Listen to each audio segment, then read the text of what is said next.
Hey,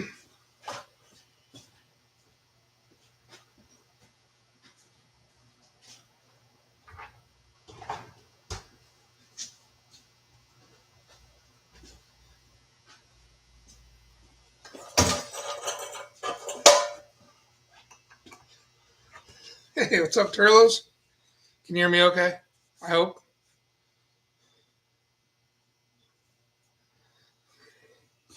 Billy, what's up, man?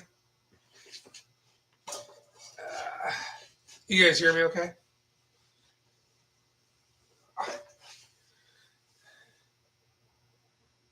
Good, good, good. Place is kind of a mess. Doing a little bit of painting.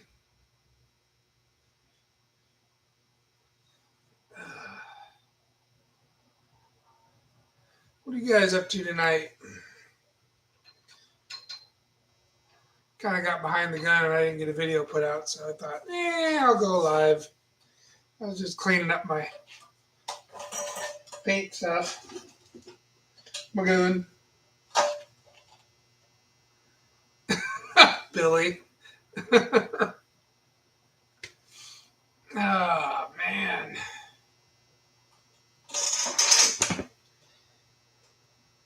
Well, that's not a good look for me. Jeez. Getting fatter. I have to get a wider camera. Oh. What time is it there, Billy? You're 3 hours behind us, aren't you?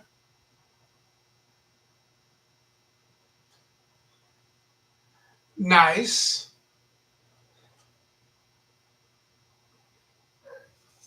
Well, you might want to get on it, Turlos. Friggin' rain's on the way.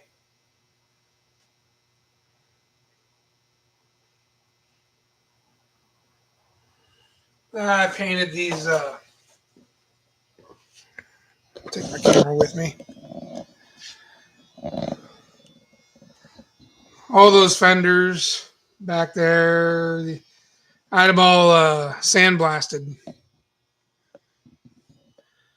I ran out of paint though. I didn't get the outsides of these two, and then the other side of these. So that's what I was doing today. So 5 p.m. You're 5. Okay. So you are 3 hours behind. Good. I want to make sure and call the kid real early in the morning. Wake him the hell up. My son's birthday's tomorrow. He's over there on Wahoo.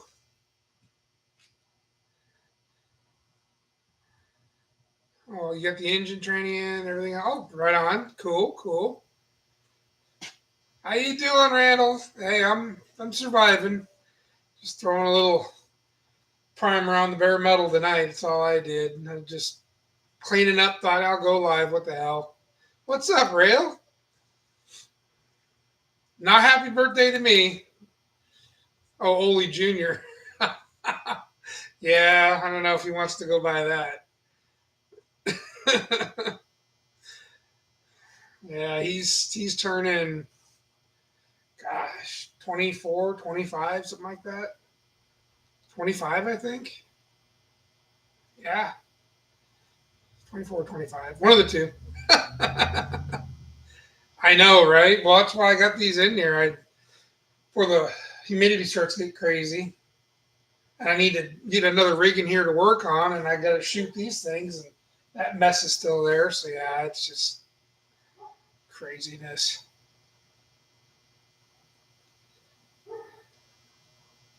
Thanks, Billy. Yeah, I wanted to do a lot more stuff before the rain hit. I wanted to reseal the drip rails on my 69 and do a couple other things. But I think I'm going to have to wait for the dry patch after the coming rain.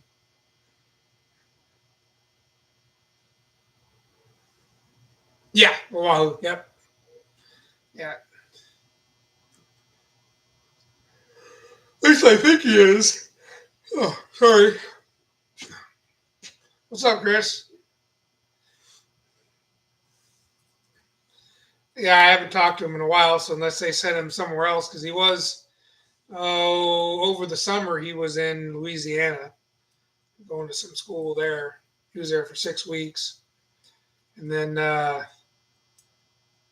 they flew him back. So that's got to be a hell of a flight to fly from Hawaii all the way to Louisiana. 6 weeks, turn around and go back. Not to mention the change in the weather and stuff. That's got to be nuts. What am I up to? Well, just finally got my sheet metal back from the blaster guy. So I'll show it again. I've been just throwing some primer on the stuff. The fenders. I mean, it all needs to be worked, but I just want to seal it up so I can put it outside. Those two back there, those are all done. Those right there. These two, I have to do the outside. I ran out of paint. And of course, nobody's open on Sunday. So, wow, what the hell's going on with the camera? Go. So yeah, let's try out my swap meat special. Sitting here like a retard, cussing at it because it's not. I mean, it's not a shitty brand. I mean, it's not a cheap gun. So I bought it and swapped me. Guy swore up and down. Oh, works great. Works great. I'm running it and I'm just like cussing at this thing because it's not flowing evenly. And I let it sit for a bit and I hit the trigger and it just globs the shit on. And then I'm have to crank the pressure way up to get it to fan correctly. And I'm just cussing at this thing the whole way through. I might have lost most of the paint on the damn floor because I didn't have it set up right. And I'm pissed, right? Because I'm like, I just got ripped off on this thing. So as I'm cleaning it, I'm going through and I look at the cap. I'm like, son of a bitch. Because the air on most gravity feed guns has a little tube that goes down to the bottom. And on these guys here, there's some kind of an air bleed up on top. Well, I didn't notice the air bleed hole was completely plugged full of paint. I was fighting it the whole friggin' time. Once I unplugged that and ran another little bit of leftover paint there through it, worked fine. Ah, son of a... Lessons learned. So, whoops.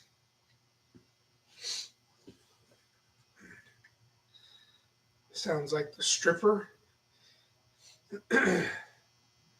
So I'm going to have to go get me some more paint, which isn't cheap. I mean, I'm even using the cheap shit. Just this Omni stuff. And it ain't cheap, let me tell you. I think this system here was like $100. The reducer and the friggin' quart of paint. It's unbelievable. What? Shit's getting so damn expensive. So, yeah. Went to my daughter's bowling thing this morning and did this basically all day today. And it just takes time and, of course, fighting it and helping. Yeah. No, cheap paint isn't cheap. A buddy of mine was telling me, though, and I've heard this from a few other people, too, that Tamco stuff might be a better deal. It's supposed to be cover better. It's not going to be much cheaper, but it might actually cover better. So, I don't know. We'll see.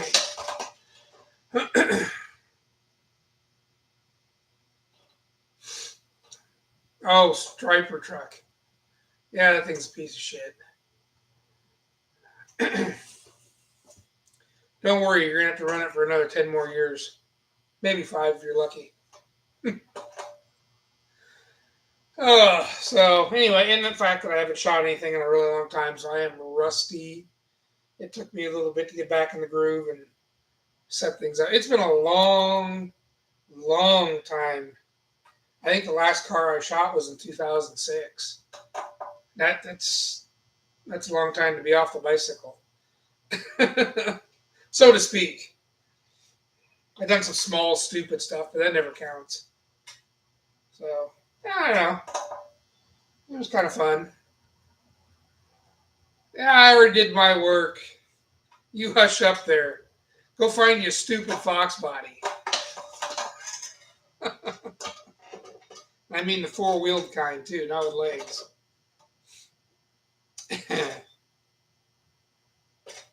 Yeah. And the funny thing is, I got a quart and some catalyst to that DP50 up there, and that stuff, I don't even know what that stuff costs anymore.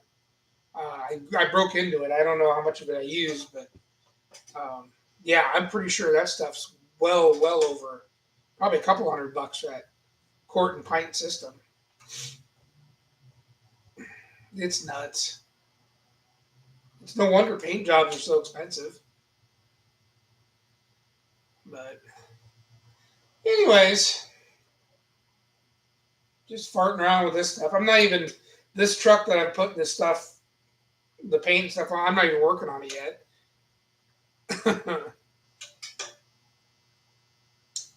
I got two Fox bodies. Well, yeah, I mean they're like square bodies. You can stack them like cordwood because they're so cheap. Nobody wants half of them. Uh, I get it. You don't want to build the bird. That's fine. Whatever. Figured you want to be a little bit different. Fox body's kind of like a Chevelle or a Camaro. Everyone's got one. No, no, you ain't got no foxy body. Much as you'd like to think so. You're probably a lot skinnier than I am, which is definitely a plus. But I wouldn't go giving yourself the title of foxy.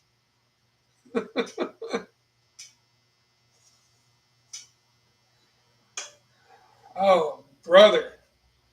Yeah, yeah, you're right, Rail. Jeez. I have several cars I want to paint, and I'm trying to figure out how to go about this. Do I really want to do them? Because I'm not that much of a painter. I'm more of a wannabe than anything else. I do it out of necessity because I can't afford to pay anyone, but it might be worth it to pay somebody else to do it. You know, it might have a well, it'd be better on materials, and they'd be might have better deals on getting stuff too because all the connections I have are gone.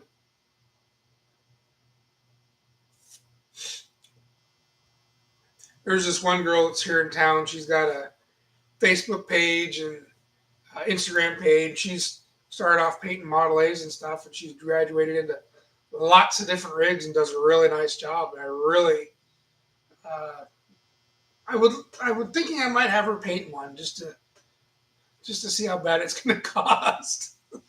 It won't be cheap.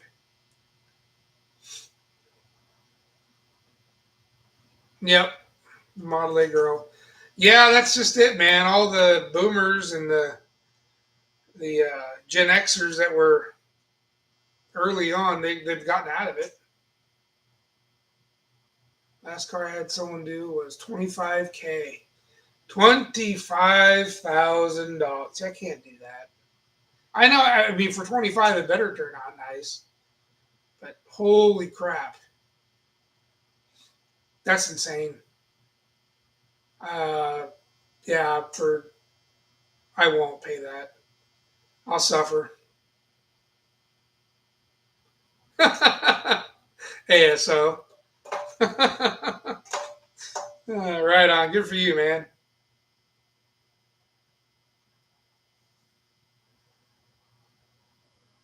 I wish I was closer to 95 pounds. That'd be nice. Yeah, I'll try to get some of this crap done. I got more garage cleaning to do. I anticipated on going live or not because I should be over here going back through the mess again. And it's a battle I'm not winning.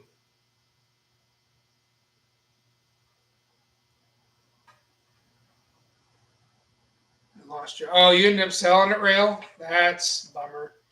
I mean, I can understand that car for 25 grand should be laser straight and beautiful. I mean, I've heard guys charging a lot more than that for paint jobs, but I don't know. 10K to me seems reasonable. Anywhere between 5 and 10 seems pretty damn reasonable. Depending on how bad the car is to start, of course.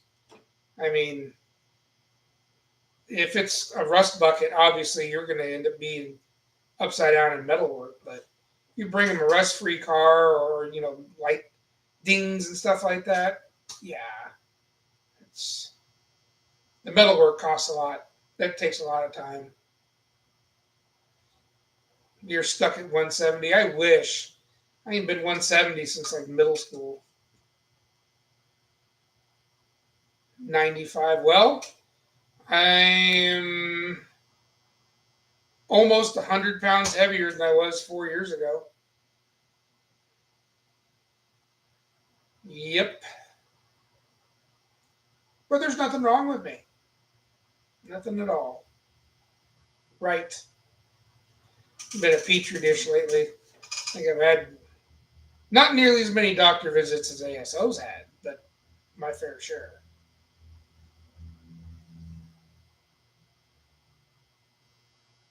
Well, that's kind of my thought, ASO. 10K to me seems reasonable, but like I said, it all depends on what you start with. If you bring them a rusted out piece of shit, there's hours of metal work, you know. I was 205 till. Yeah, well, see, 205 was comfortable too. Before my dad passed, I was around 235, 245. Now I'm almost 100 pounds more. It bothers me. My blood pressure's off the charts. And I don't know. There's something's wrong, and no one can figure out what the hell's going on. I'll paint any car for $39.95. That was old Earl Scheib, wasn't it? Was that the one, Randall? Earl Scheib, or even Mako was running that for a little bit too. But we had Earl Scheib's in Portland. Any car, any color. Yes, my dad. He grew up in Portland. Well, his teenage years, and he used to tell me about that. Yep, old Earl Scheib.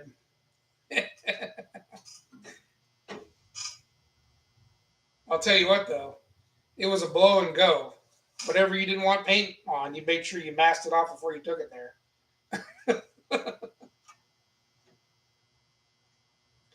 Well, I'm with you too, man. I'm not a doctor loving person either. I Every time I go there, like the latest the sleep study thing they're trying to get me to do, that's $400 out of my pocket. You know, insurance ain't covered much of that at all. And yeah, it's all these appointments and blood tests, and now they're looking at my kidneys, and I'm like, you got to be kidding me. So whatever.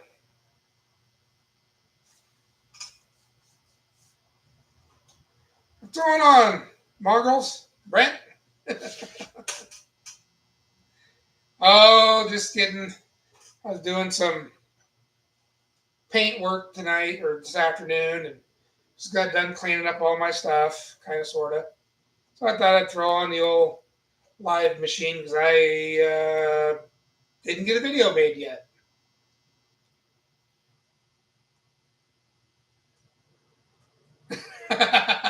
Well, it depends. I'll spend a week cleaning overspray after I spend a few weeks making more overspray. That way I only got to clean it once. But yeah, friggin' overspray does get everywhere. My copay. Oh, dude, that is horrible. Wow. Man. That sucks, ASO. Yeah, they got to do something about that. That's ridiculous.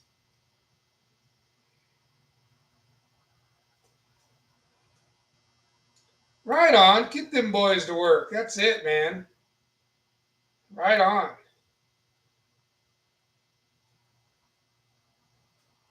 Yeah, I'll show you. So I was shooting these two fenders down there. Whoop, down there. These two. This one. I didn't finish those guys right there, and the running boards need to be flipped over and done. But the other three front fenders are done. I ran out of paint. Apparently, a quart isn't quite enough, even when you throw a little reducer in it, stretch her out a little bit. Whoops. It's just to seal them up so I can throw them outside.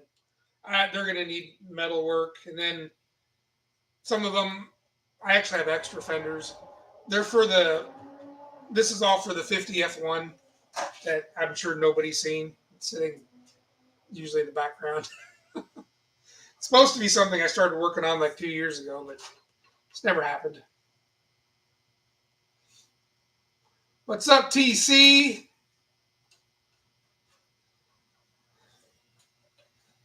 So yeah, I'll have to go get me some more shitty Omni.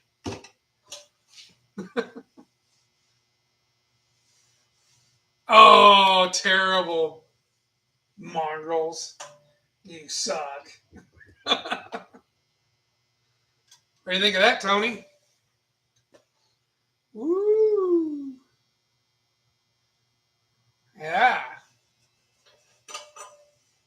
Like I was telling the guys earlier, I bought the set of swap meat. You know, guy swore up down there's nothing wrong with it. And I haven't used it yet, so I just tried firing it up. And so I'm shooting it, and it started working okay, kind of, sort of at the beginning. But it seemed like it was taking a lot of air pressure.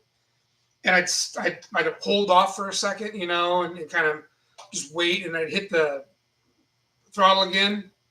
Yeah, I know how to use it, you jackass. Well, the story's not going to help that claim, but yes, I do. Anyway, I started running it, and it was like it was taking a shit ton of air pressure. I'm like, come on, man, it's HVLP. So I keep cranking it up, and I hit the throttle, and it starts out and just lays this thick ass stripe, and then it fades off. I'm like, oh, you got to be kidding me. So I'm fighting the thing the whole way through. I can't get a fan out of it. I got to narrow the fan way down just to get it to lay something out. And I do all these fenders and running boards and all this shit.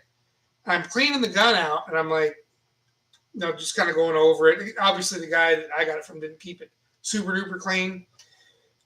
I'm looking at it, and I'm like, okay, there's got to be some kind of a air deal. And I look at the top, and it's plugged up solid as shit. I'm like, no. So I had to plug it up, run a deal through there and clean it all out and unplug it.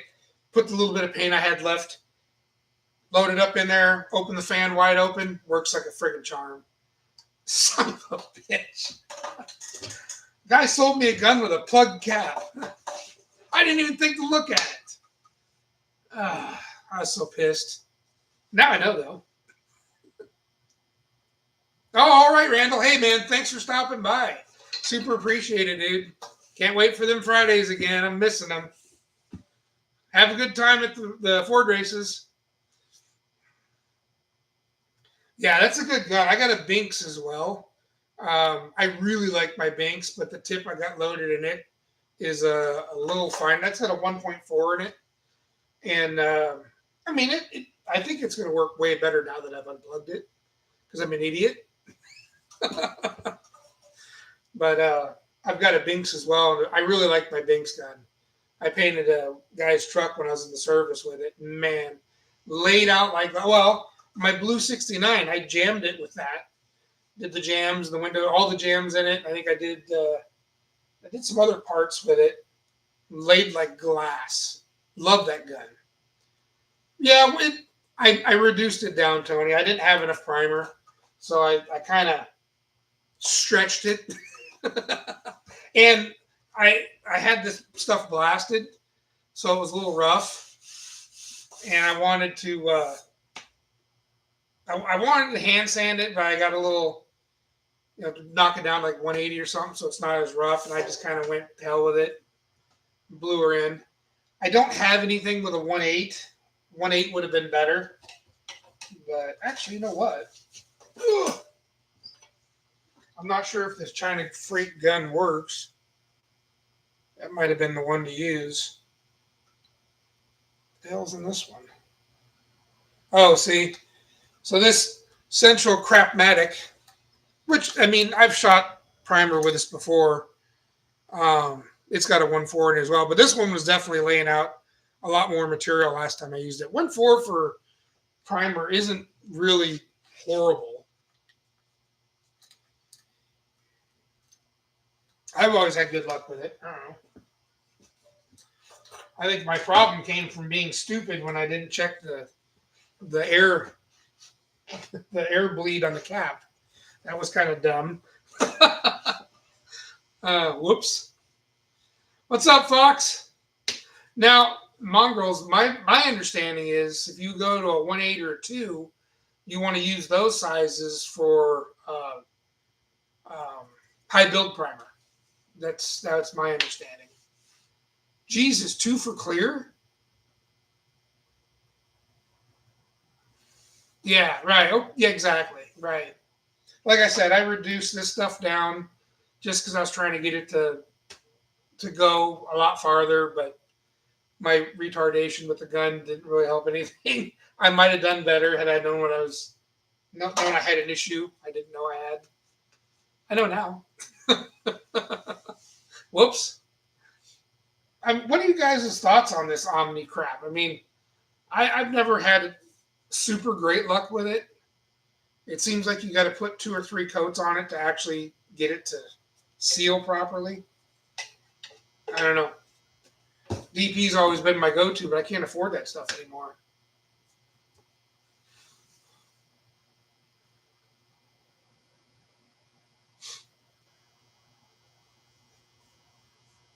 Yeah, I could, well, yeah, if I had a 1.6, 1.8, something like that.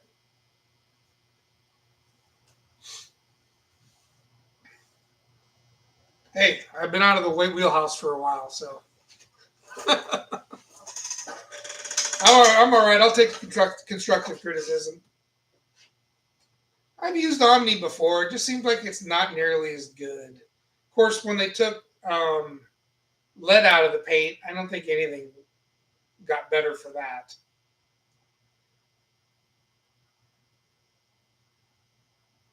See, now I've heard a couple of the guns sold at China Freight were not too bad. I want to get me a smaller gravity feed gun for doing smaller stuff. I think China Freight's got one that isn't too bad. I was looking at Deviblis, but I don't know,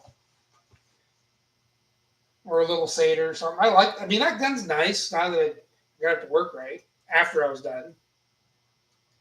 Oh yeah, yeah, yeah. No, I definitely for primering 2K high build. I just wanted to seal these up. These were blasted.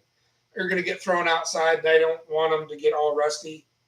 The guy I bought them from had them dipped, and then he threw them outside, so screwed them all up. Especially these guys here. These friggin' running boards are worth their weight in gold. Clear has still okay. Clear still has the VOC good. They didn't take the good shit out of the clear. That's a good thing. Yeah,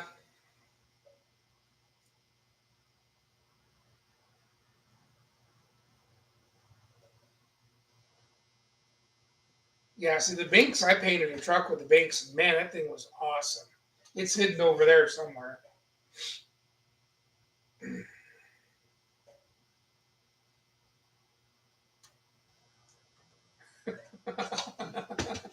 God, I love VOC in my clear.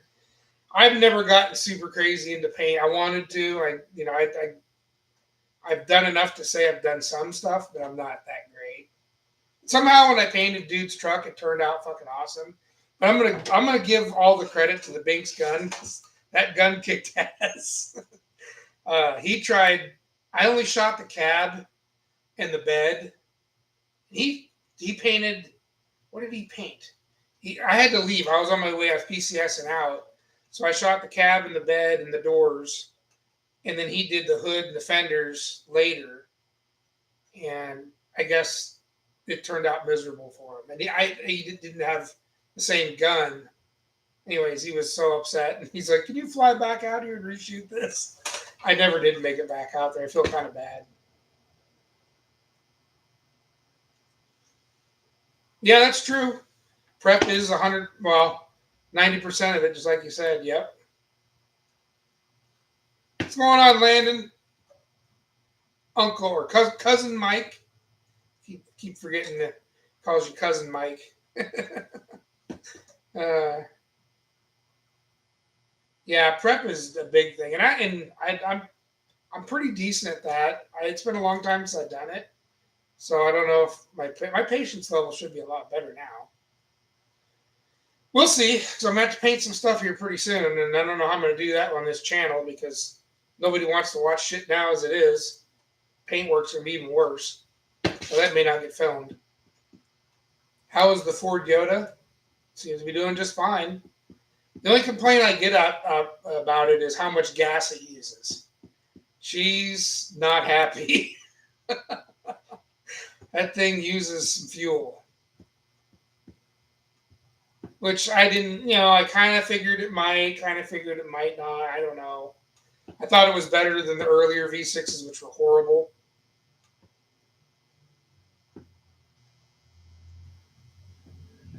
Copy anything. Yeah, you can see I haven't missed any meals lately. Fuck, I've been trying to skip them. See if I can lose some of this crap.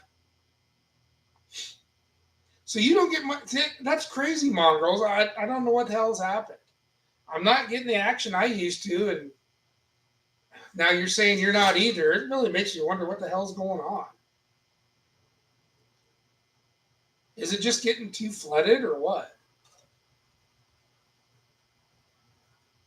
Even the comments have kind of died down a little bit too. Usually I get a few here and there, but it's kind of weird. I don't know. I got a bunch of Duster videos I still need to put out. I've had the Duster for sale because the car's pretty much done. I just haven't did the videos. It's been for sale since the swap meet. A lot of tire kickers, no money.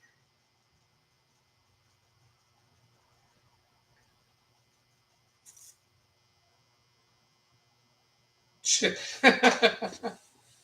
You just leave just leave a hey, screw you or something. I don't always leave one either. Some guys I don't. Like if you go on, I'll turn on somebody who puts out like a long video. When I'm working out here, I like to listen to long videos. You know, I won't necessarily leave comments. Sometimes I do, but not necessarily. Like say Vice Grip or somebody like that has a real long video, or anyone else who has one like an hour long. I may or may not leave a comment. I'm just listening to it, occasionally watching on the TV here. Um, and the fact that if they have a shit ton of subscribers, they really don't need my comment. I'd rather leave comments for the guys that are smaller, like Rail. Rail's up and coming, and I like watching his stuff. He's struggling just like I am with his project, so yeah, I'll throw comments in there all day long. Rail, you're on to something. As much as I enjoyed these guys when they're magazine dudes, like Freiberger and Finnegan and those guys, I really enjoyed them, but it seems like, they're kind of locked onto our platform. Okay, knock that. Well, that's okay, Marlos. I'll watch your stuff too, but I'll be more in tune with it because it's a little bit shorter and I want to see everything you're doing. And, you make some nice comments anyways. I don't like just turning it on and walking away if it's, someone I'd rather give them a little bit better comment or something on. It's kind of effed up. At least watch your video, not just listen to it. Definitely like you and Randall's. Randall's got my Fridays pretty well locked up. I'm like addicted to his craziness. He's a blast. That's Shed by the Tracks too. If you guys don't know Randall, he was in here earlier. He had to dive out. He's on the East Coast, so. But there's a lot of channels. Where's this CCAP? Well, it's right there. I don't know. Let's see if I can make it show up. It's right there. That's the C cab buried in all that mess. I'm actually thinking of moving it out to the front garage and get another bay out here to work. I'm not really ready to do more to it yet.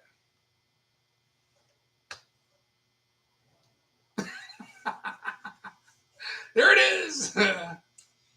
Bryce needs to talk less and work more. Oh my god! I don't know if you've seen his last one, Mongrels, when he was trying to burn down Morticia. I mean, I'm not trying to laugh to be mean. I was just kind of laughing because he was so sure of himself. And every time he connected the battery, shit was going up in smoke, and I'm just shaking my head. Yeah, that's those oldie red wire comments coming to bite you in the ass. uh, I can't get him nailed down. I want to sit down and explain. I mean, I've tried explaining it to him, but I want to really sit down and do it. But try to do the best job I can explaining him how to do circuits. You know, uh, he's got the right idea. Just I think his switches is part of the problem. He's got those 3-tang switches, which I'm almost positive that third tang is actually a backlight. It's not a ground. Maybe, and he's hooking up backwards. Something's wrong with the switches. Because when he was doing the just simple on-offs, like in Frankenstein and the other one he had for the fuel pump, he never had a problem. But I've never seen a switch require a ground. Usually the switch grounds itself, or it has a tang that is offset from the other two, or terminal, I should say, that would place as ground. But I've never seen, especially a 2-position switch like that. I don't know. That's my thoughts. I told him, or I was chatting with him the other day about it, see if he gets brave. Yes, ASO, you're right. I do get a lot of views, and that's the problem is I have a ton of, I've got a 56 custom line, and I got the other Fairlane. I got a ton of stuff to do to that, but now I'm kind of in a scramble with my stupid daily stuff. So it's like I don't get to play with my toys. Part of the reason for maybe kicking this thing out of the shop and opening this bay up, finish a few things in here, and I can bring another car in and maybe do some more of that 55, 56 content that seems to be really popular. But you're right. I noticed I get a lot of views. Try explaining coils. Oh. Bryce, bless his heart, he tries. I give him that. He'll get it eventually. If I could find the ability to, or find the time, hell, maybe even money, I'd fly out there and give him a hand, but just none of it's really out there right now. Send me some raw. The problem is I can't send you anything. It's all like gigabytes or like a gig. All my. I've got them packaged in a file, but like all the video shots and everything else I include, I put it in a file folder. And that file folder is typically like a few megabytes, anyways, maybe up to a gig. A lot of that shit gets cut out of the video, of course.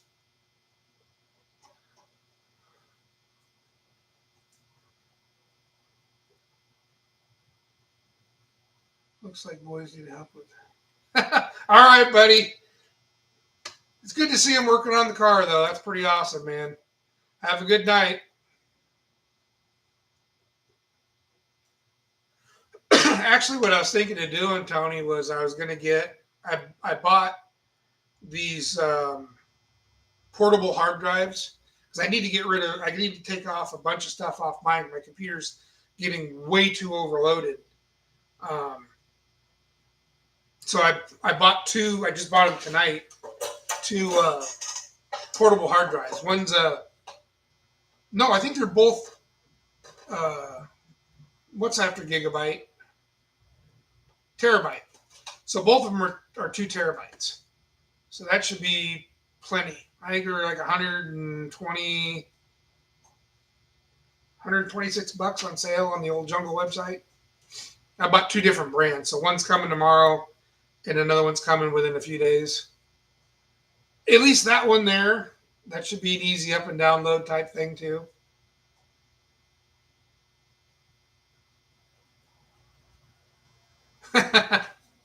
Well, that's the thing that I've been doing, ASO. I don't know why, but I've been saving all my raw content. I'll package it up in the file that it was, that made the video. I saved all the raw content. I don't know, maybe to go back and make other stuff. I don't know. I just saved it. And then I saved my videos in case for some other weird reason that YouTube dumps them or I want to put them up on another platform or something. I thought about putting it over on Bryce went over there for a little bit. I'm trying to remember the name of it. It's another platform similar to YouTube. They're kind of new and up and coming, but monetarily, uh, they're not the same as YouTube. Of course, YouTube ain't paid me crap anyways, so I'm still waiting to get paid. What's a JBOD?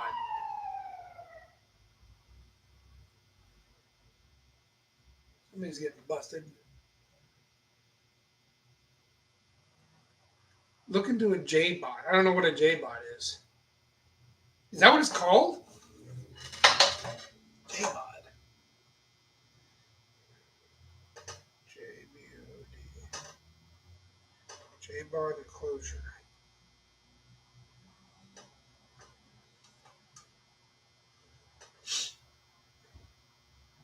Oh, is that a hard drive enclosure? Is that what that is? Cops are somewhere, but they ain't here yet.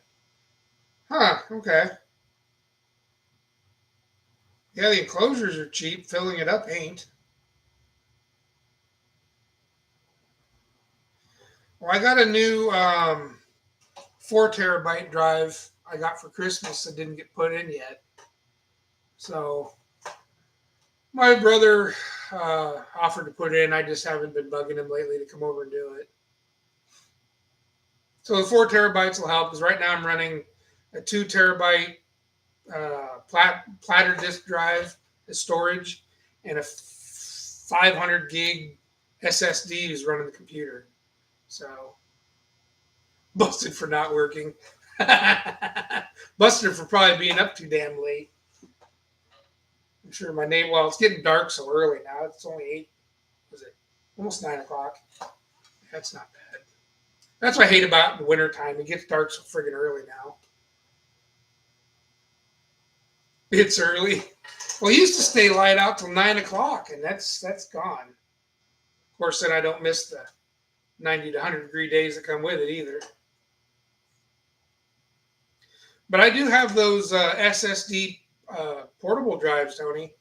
I'm gonna keep one of them here, and I'll download all my others, my old stuff I've already made videos out of.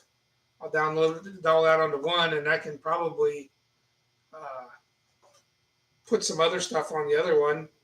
Now you have a crack at it, see what you think. I wish I could, ASO. Unfortunately, I have this stupid thing called a day job. Unfortunately. Grab something to drink.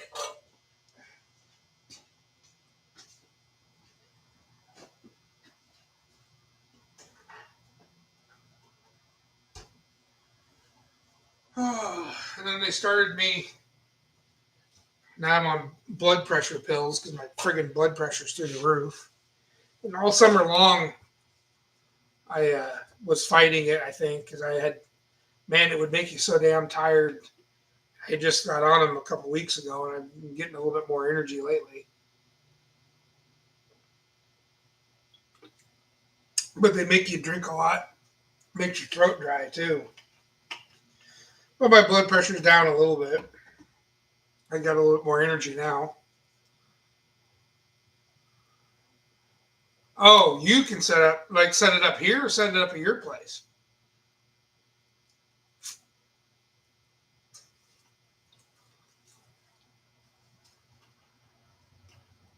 Just water. I'm being a wuss tonight.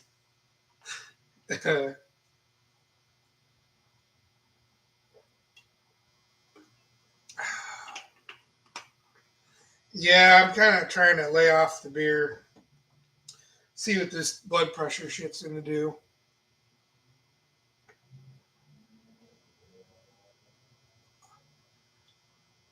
You have a data center, or are you using one?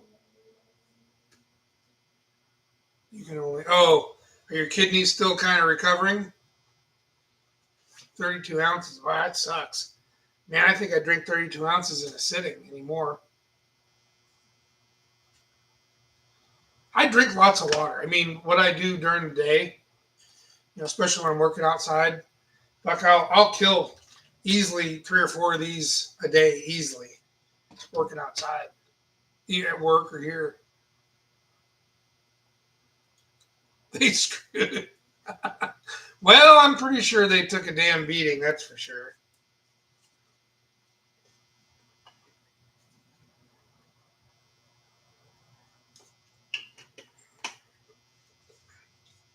Well, ain't got to be nothing crazy. Right now, I'm only my stuff. I have stuff that isn't edited, stuff that is edited, and I mean, I think I'm only probably 2 terabytes worth of stuff total right now. That's edited and unedited.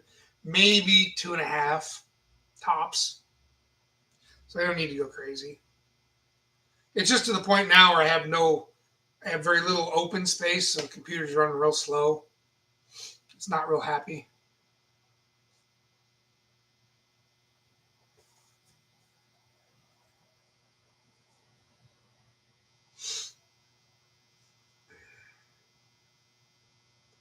I don't know. I'd like to see how you do editing. Editing, it's kind of weird. Editing's kind of like one of those things where you have a style, you know, and some people can match the other person's styles, and it's I don't know. It's hard to say. Maybe my style sucks. That'd be part of the problem.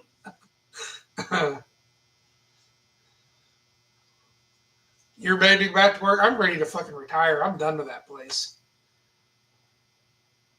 Absolutely fucking done with that place. Matter of fact, if I never had to go back, there's even thoughts of me not even wanting to go back, especially after this last go around.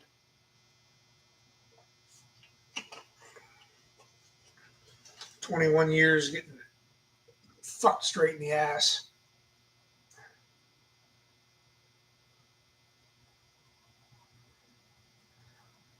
No, they don't pay crap, but at least it's going to pay something to the point where I don't have to, you know, I can work some kind of a job that doesn't quite pay as much and still be have fun. I have some free time right now. If you don't like it, junk it. Well, that's true. I'd hate to waste the guy's time, though. I can't pay you shit because I ain't making nothing. I've been doing this crap for almost 5 years. I got paid yet. There's money sitting in the thing because I might partially monetized. I'm just not fully monetized. I get like super chats and stuff, but I don't get anything for commercial views. Oh, well, I know you're not asking for nothing, but I know people's time is worth money. I mean, nobody works for free. Thank you, Faces Stone. I appreciate that. Yeah, he's going to be 25, I think. 20, 24? Maybe 24. Hell, I can't remember. One of the two. uh, he's making me feel old. Yeah, his birthday's tomorrow.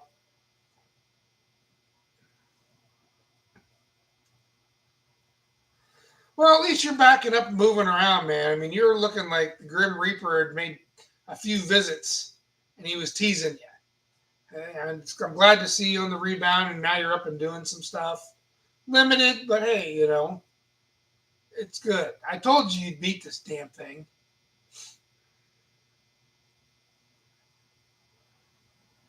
I thought about the idea of the hot rod shop thing, but man, it would be nice if I didn't have all this junk in here. I probably could have started small here in the shop. Trying to rent a building here and deal with all the taxes and shit. I'm not I'm not that fast. I will probably get faster, but yeah.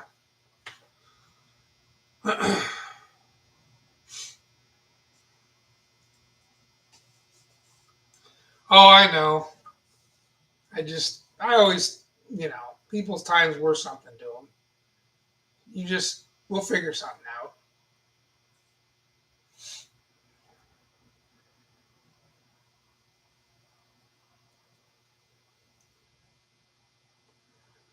Yeah, the taxes in this state are horrible. I got a lot of good friends that live here, which is probably part of the reason why I'm still here. So, but otherwise, this state sucks a fat one.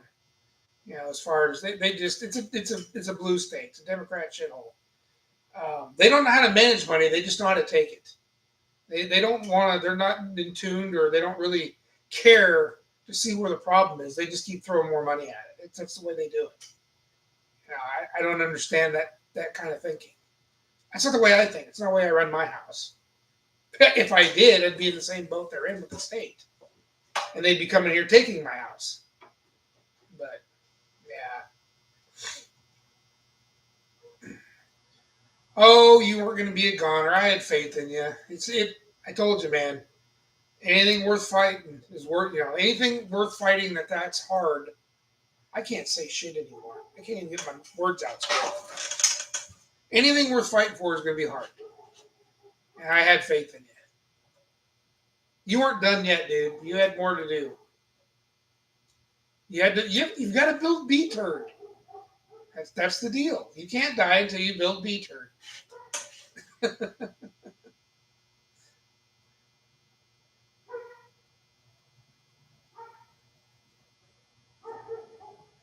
Yeah.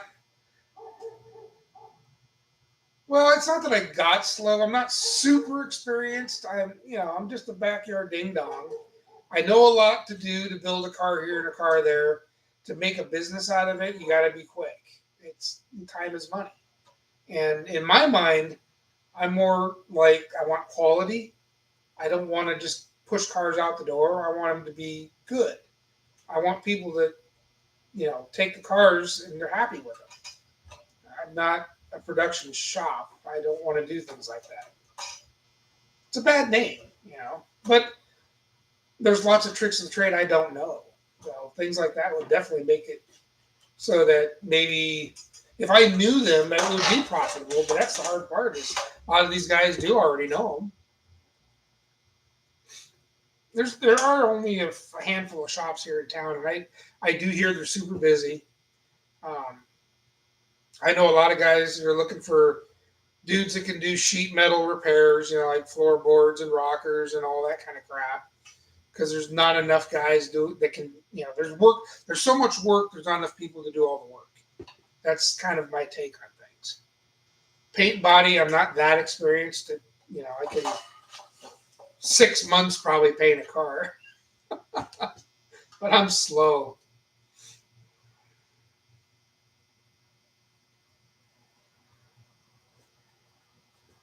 Yeah, see, we're probably around double that ASO.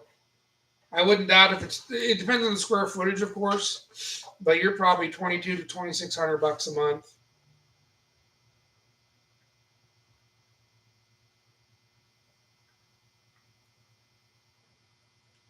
Any interest in building a quarter mile car? I can't even build a damn car to cruise to a car show, dude. uh, my dailies are so screwed. My black truck's fucked up again. It's weird. I don't know what the hell it's doing. It heals itself, then it throws codes again. Then it clears its own codes, then it throws them again. And it's a number 8 misfire. And then, like, I drove it today. It was misfiring all the way to the bowling alley because I've given up. I don't give a shit. I just drive it fucked up. And I started it up, drove from the bowling alley back, and the check engine light's off, and it was running okay, but it was still misfiring a little bit, not as bad as it was.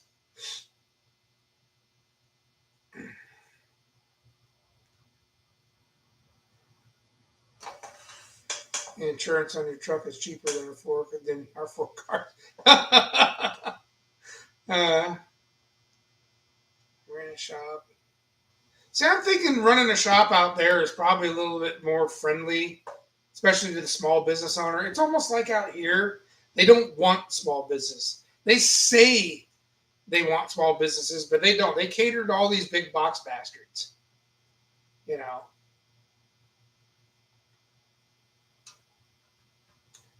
one with the, yeah, my O3 Tony, the black truck, which it's still technically under warranty on the repair. I may end up taking them back. I want to put because of the misfire. I want to put a new. I bought a Motorcraft coil for it. I want to change the coil to see if that changes the misfire. But that's the same one that the last computer was. It was dead completely. I wasn't even getting a signal to number 8. But it's weird now. It runs fine when it's cold, but then when it warms up, it goes to shit. So that's why I'm wondering if maybe it's a coil. Hell, it might be more than one coil.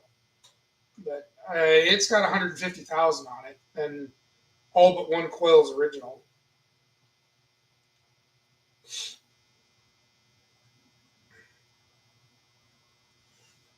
Same here. Then you got these shops here. Hate other shops. Well, you always have a little bit of the in-shop fighting stuff. That's a given.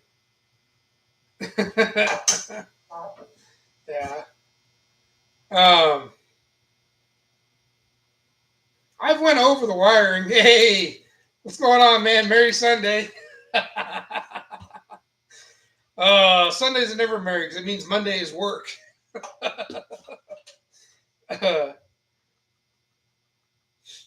Yeah. So I don't know what I'm going to do with it. I might just take it back to dude and see if it's the computer again.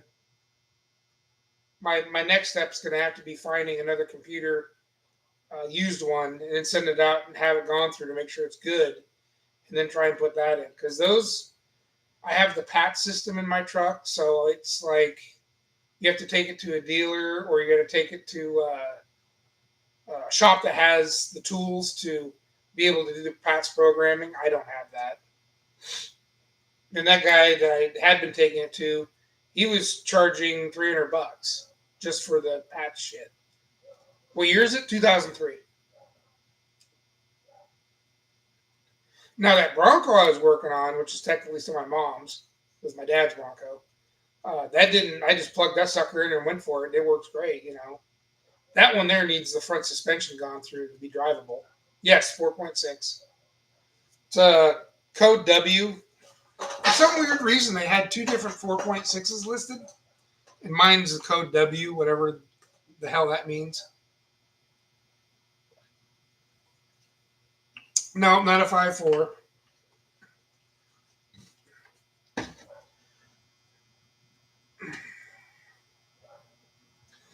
I have the numbers off the old computer. I want to say that the last 2 letters on the computer is a CD. Like you have AB, BB, BC, DC, CD on the same part number, you know, the suffix. I have to look at mine. I'm pretty sure it was a CD or DC. And whatever those 2 letters is what makes the computer what it is, I guess. Kind of weird. But even if I had one that was a core, I could send out and have a company, or just a couple companies on eBay that'll rebuild them or go through them. You know, I'd do that. Okay, it was 4 different. So it was probably AB and then AC or, yeah. Mine's like, I think mine's a CD is what it was. Or DC or CD. It wasn't AB or BB or that crap. I have to go look. I took the pictures. They're on my desktop in the house.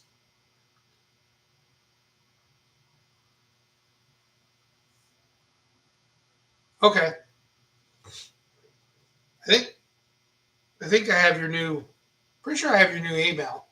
My email hasn't changed.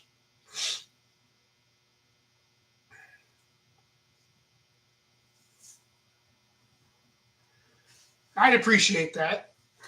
There's either that or I was going to try and find one here or. Oh yeah, yep, yeah. Me on Facebook. Yep, that works too. Um, Oh, yeah, right. Yep, yep. Under James.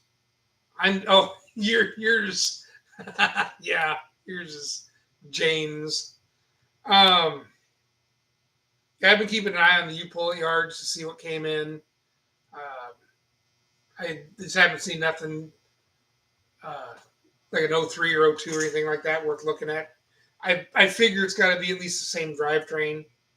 I don't know if the drivetrain. I don't know what the differences are between the computers. Mine has power everything though. My truck has all the power options you could order. Whoever bought the thing, I didn't buy it new.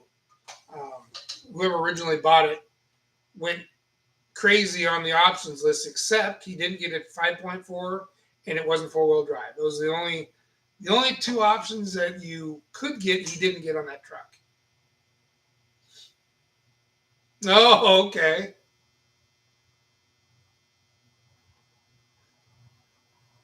Well, that makes more sense. I know some people got two middle names.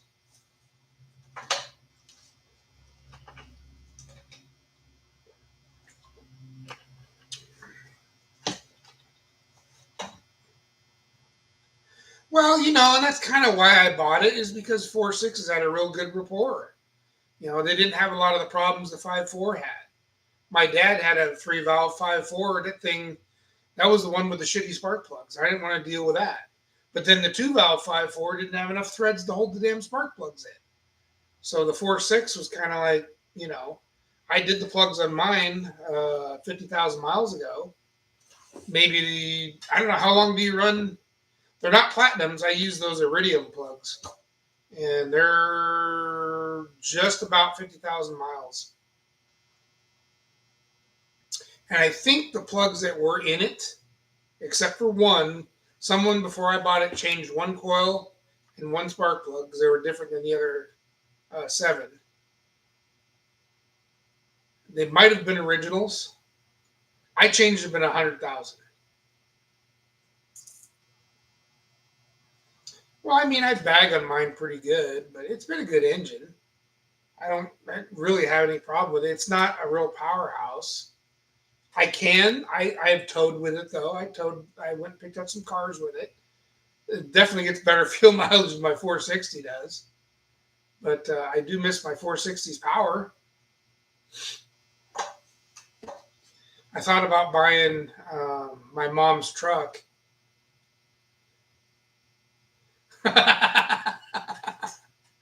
uh, Shush!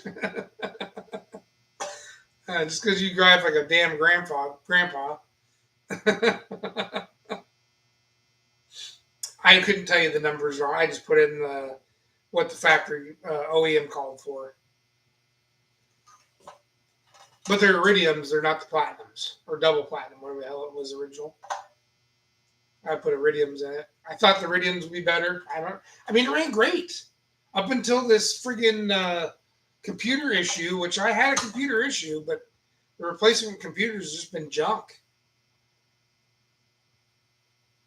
You drive like I'm going around to. Well, sometimes. Sometimes I do. I have fun. I don't know. I am slowing down a little bit in my old age. Now, if I'm in a hurry, it's usually just to go find somewhere to take a piss. Well, a carburetor would work if there was other ways of firing the cylinders. You got a computer involved with that no matter what. Can't get around to the induction. The induction system seems to work. It's the computer that ain't letting it work. That's the problem. But I know there is people that have carbureted at 4.6. I don't know how they're firing them. It must be some kind of custom standalone ignition box that someone makes for those. You be quiet, even though it's past the statutory, or what is that? List, statute limitations. Yeah, that's what I meant. Carb Daddy. Oh, that's okay. They sound familiar. That would be the company that makes the standalone system to be able to fire a 4.6.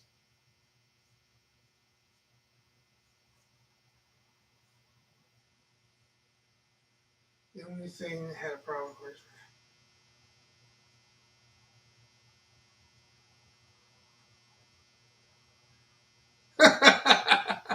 Well, that's one way to keep it alive, I guess.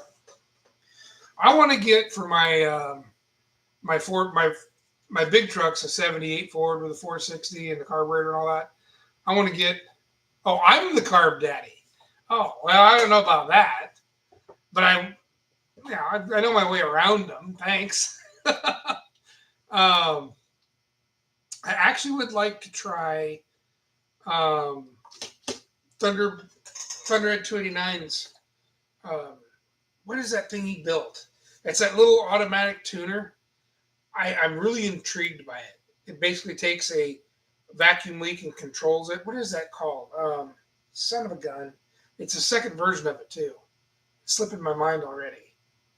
But it's an automatic tuning uh, computer system for your carburetor, and it uses a controlled vacuum to do the tuning. It's actually pretty freaking slick.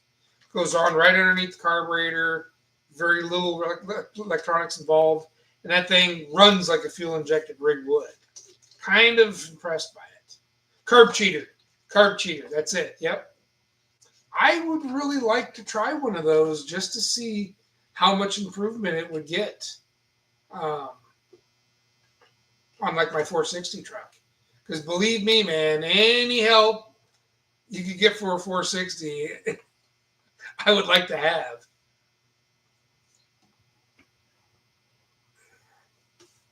I enjoy my carburetors. I mean, they're simple. Yeah, I mean, you break down alongside of the road. There's some way you'll get it going. If the fuel pump goes, if the float gets stuck, if something happens to it, you can get it going again. It's just carburetors. They may not be super efficient, but they're dead nuts reliable. 14 counts per foot, 460. Yeah. Well, actually, believe it or not, um, that 460 I built for my brown truck, my 78, I've got that one up to as good as 12, almost 13 miles of the gallon. Pretty damn good for a 7,700 pound truck. Now, the white truck, my little 76 short wide with a 460, you'd think being lighter in a short bed, it would get better mileage. The engine is older. I think the engine's probably as tired as one could get. It's around 10. That's all it gets is 10. 9 to 10. Uphill, downhill, loaded, going fast, going slow. It doesn't matter. I do notice, though, depending on your gear ratio, of course, you keep the RPMs in those 460s down around the 2000 range. They're not too terrible on fuel. But you start going over 2,000 RPM, man, that thing just starts drinking fuel.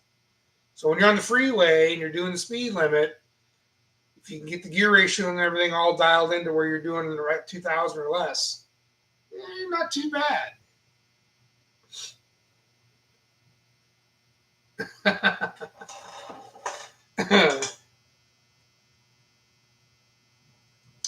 So I noticed that with the white truck because it got a little bit better mileage when I slowed it down.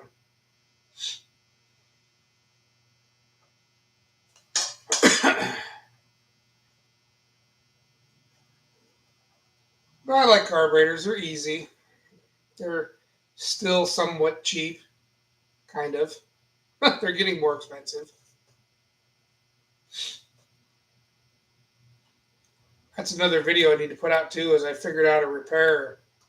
Uh, I don't know how many of you guys have run into the issue where the rear um, the rear float bowl on a 4160 model Holly, it's the side hung float bowls. That rear bowl, if you let it sit in the carburetor dip too long, or some people just over time that seal starts leaking. I got a fix for that, I think, because I mean, otherwise they want you to buy a new bowl. And those bowls, if I think those bowls have gotten up to be 50, $60 a bowl now, which is just ridiculous. It's stupid. So I think I have a fix figured out. Not not friggin' covering it up in two-part epoxy. That's not gonna work. I had done that and it kind of failed on me. But I think I have another option. I think it's gonna work. I'm testing it now. Well, the problem with the gear vendor, Tony, is on that truck there's not enough wheelbase. On my super cab truck, I got plenty of room to put a gear vendor in there. I think the drive shaft would be too damn short on the white truck, in the short bed. So I thought I picked up a the hell was that? E4OD. I picked up an E4OD, but it was prior to fuel injection. I'm trying to remember what year. Or it came in the trucks all the way up to 96, I think. How'd that work? I'm trying to remember that. The particular one I have is out of a 90 or 91. And it doesn't have a bunch of computer controls on it. Minimal. I just need a small standalone controller for it. Is all I need. So I thought about putting that in the white truck, and then, or maybe pulling the engine out of the white truck, put like a 351 Cleveland or a 351 Windsor in it or something too. 4160. Does that fit on a diesel? If not, I am no. Oh, no, that's just the model of Holly. So the 4160 generally has one fuel inlet. I've got 8 million in the shop, but nothing right near me. It'll have the single inlet on the one side of the float bowl on the driver's side, typically. And then it has a transfer tube that goes from that point to the rear bowl. Now on a 4150, which a lot of people confuse as being a double pumper, because some 4150s have a metering block on both ends, and then it has a more pronounced, on the passenger side of the carburetor, a more pronounced tube on that side that you feed both bowls with. If I'm probably not getting a very good description out, I need visuals.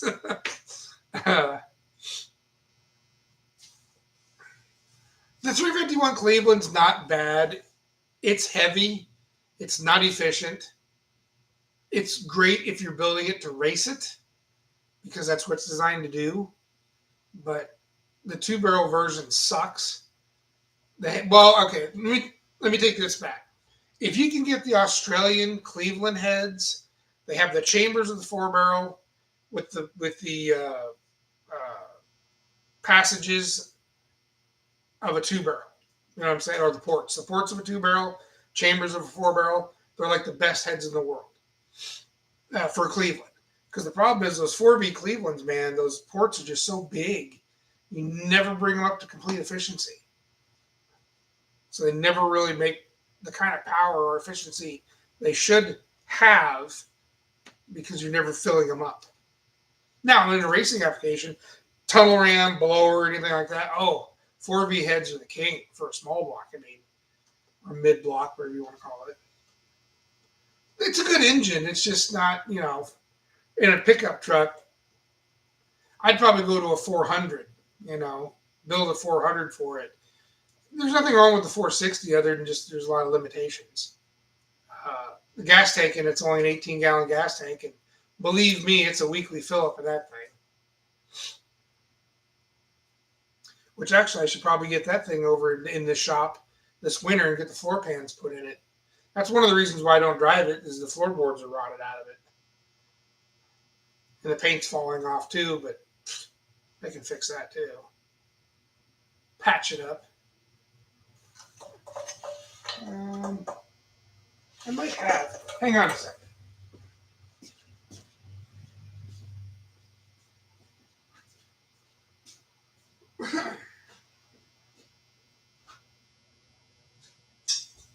I got one over here somewhere.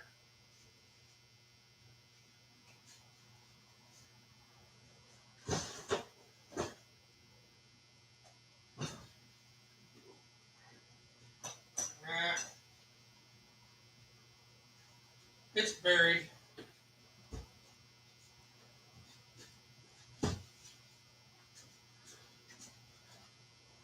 I got a bunch of crap piled on top of two examples. I'll have to dig them out later.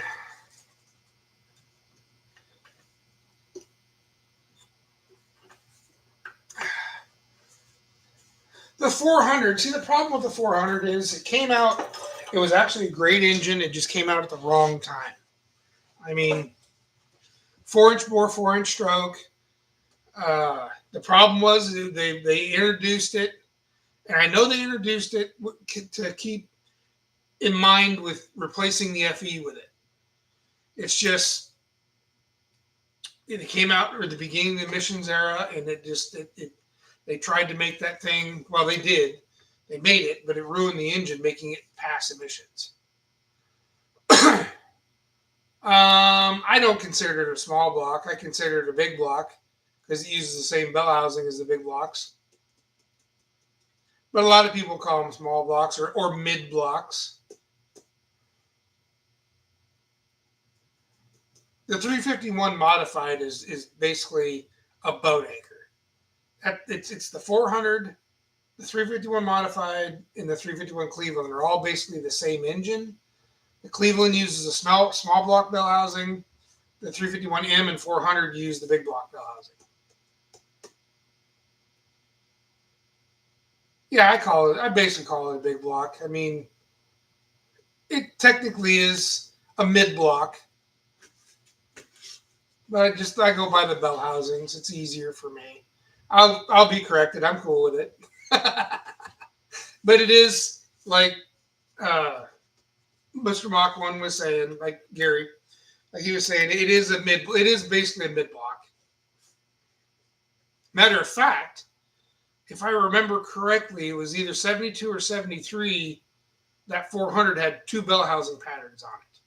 I don't remember which year it was. I think it was either 72 or 73. It came with both the big block and the small block bell housing.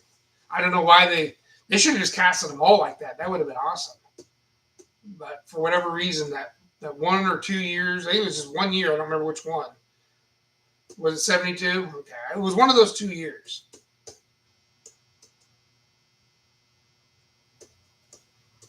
The Cleveland was built to run. It was built to race. It was built to go fast. That's what its job was. And it does it quite well. Street-wise, that's where you put the Windsor in. Windsor's more of a street engine. But the Cleveland was a race engine, through and through. The 400, in my opinion, was designed to retire the FE. And in my opinion, the FE is the best all around. I love those FEs. They're a very small package, but they just don't die. You can make it pull hard and you can make it run hard. I mean, I drove mine all the way to the beach with the rods slapping around like crazy and drove it all the way back. You just can't kill those things.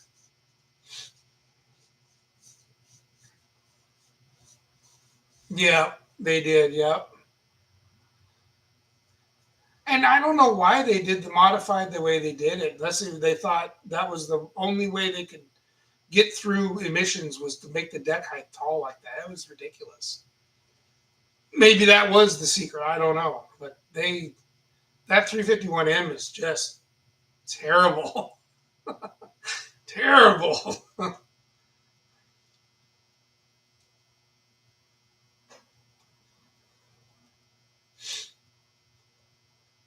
Yeah, I'm not the biggest fan of the way they did the exhaust bolts. But once you know, you know. So pretty much anytime you go to pull a manifold in FE, just drag the torch setup over and just you might as well warm it up and get to work because you're going to end up using it on every damn one of them. And as long as you know that going in, you're good. You just heat them up. You heat up the ears, they come out. I didn't know that a long time ago. Yeah, right? Ford's better idea. Exactly. The light bulb didn't turn on that one, though. But, I mean, for what they were, they worked. And as long as you knew, you knew. The bottom bolts were never really a problem. It was always the top ones. Yeah, I did. But I didn't know all the tricks back then, Tony. That was on your old 71. Or no, 72? 71. The one that is now a pickup bed trailer in my backyard. Uh, Matter of fact, where's that engine? That engine is in pieces right behind me. It was remachined into a 416. That was a good truck. It just had a lot of issues. I kind of regret chopping it up, but I needed parts. At least I thought I did. I kind of wished I hadn't have. I wished I would have waited a little longer.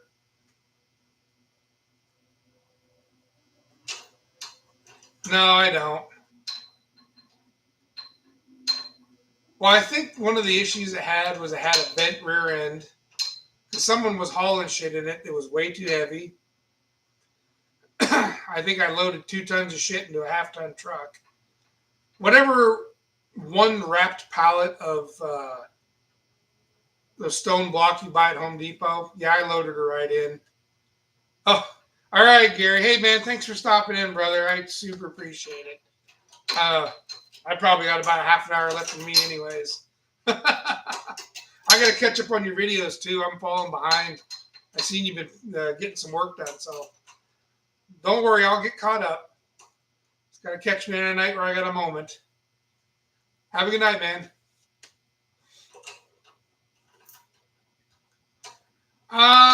I think the driveline spitting out thing I solved, but it had other issues. The yoke on the rear axle was working its way off, and once I retorqued it, put a new crush sleeve on it and stuff, it seemed to stay put. It didn't rattle the driveline off. I'm trying to remember if I took that driveline out and had it balanced. I don't remember that. It did throw it on me too. It threw it once on me.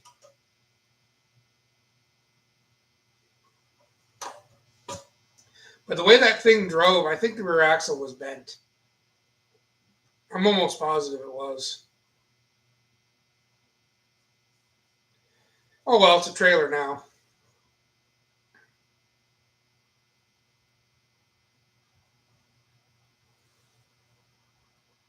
So I did the yoke when it was yours. Oh, okay. Well, maybe it didn't spit on me. I know I drove it to Battleground once and it made it back. I went up to Battleground to pick something up. I can't remember what the hell it was. And it made it all the way to Battleground and back. Okay. I remember putting the yoke in. Maybe it was when you had it. I don't remember which. Fuck, you're talking. You're talking about stuff way deep in the memory banks now. I do. I have to. It's still underneath it right now. Just the other half of the truck's cut off of it. I turned it into a trailer. Yeah, I forgot that. It must have been when you. I remember. I remember putting the yoke on it now, and it must have been when you had it. I ate. Yeah. Oh, I don't know. Too many cars, too many projects, too much shit going on. Well, you remember that 48 coupe I bought, that green one? Oh, I do. I've cut up many Fords, dude. I've cut up many of them. Mustang twos. I used to buy those, like stack them in here like cordwood. You get them at auction for anywhere from 50 to $200, and I used to strip them down and sell parts off, of course. But I cut them up. You know, a lot of those Mustang twos, mostly it was coupes. If it was a fastback or something, I usually tried fixing it. If it was worth fixing, I cut up one fastback just because it was so rotten. But I got 2 good quarters out of it. You know, the floors were gone, and back then no one was making replacement floors and stuff. So I was like, yeah, cut the front ends out. I definitely picked them over as much as you could, though. You know, I got lots and lots and lots of hardware and parts out of them. I didn't let that shit get away. But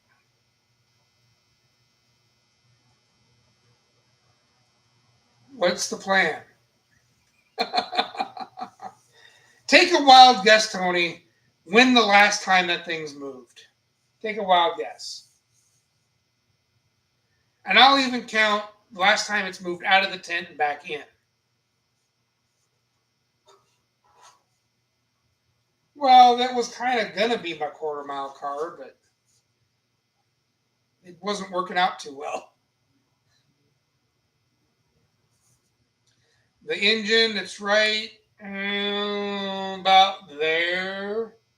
There's one back there somewhere. I bought for it. 10 years. Yeah,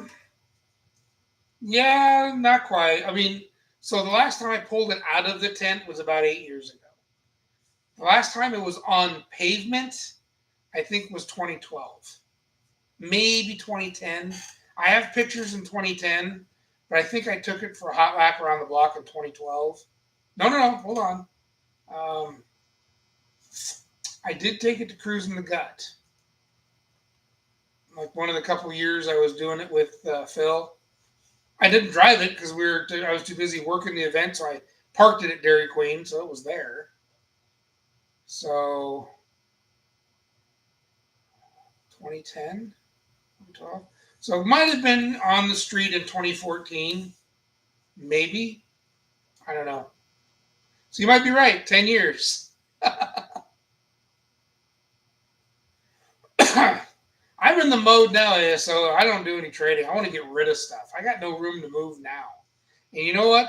I take that trade, I build that bird, and then I come down there and kick your ass with it. Just because you won't do it. I do it just to spite you.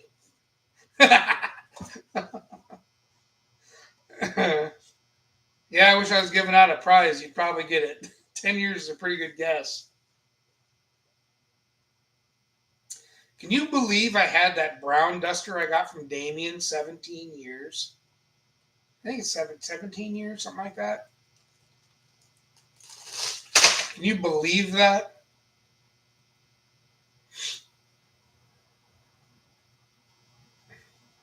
Crazy. Well, I don't know if I would trade off my Mustang, the one I have. I'd trade you another one if I found it with my blue one. I don't think I'd let go of that one. Yeah, I got two dusters. I got a 74 and a 73. My videos, if you'd watch them, you cripple.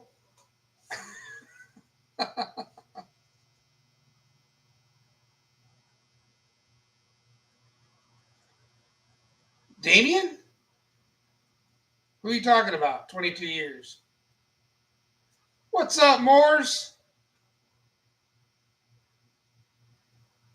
Yeah, that'd be about right. Yep. Because if I would have stayed married to my ex-wife, it would be 25. Yeah, that'd be right.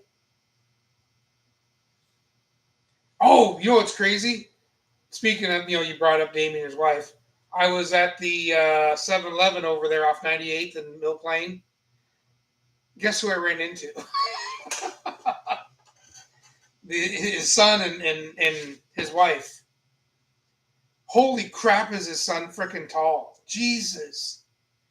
Although he doesn't look that much like him. You can kind of tell a little bit, but looks more like mom. His wife, Damien's wife and his son.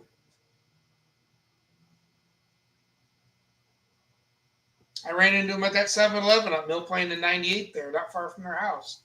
I keep forgetting he moved back up to Mike's place.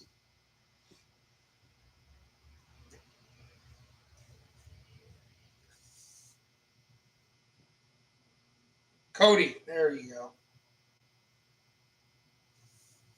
Yeah. But dude is freaking tall.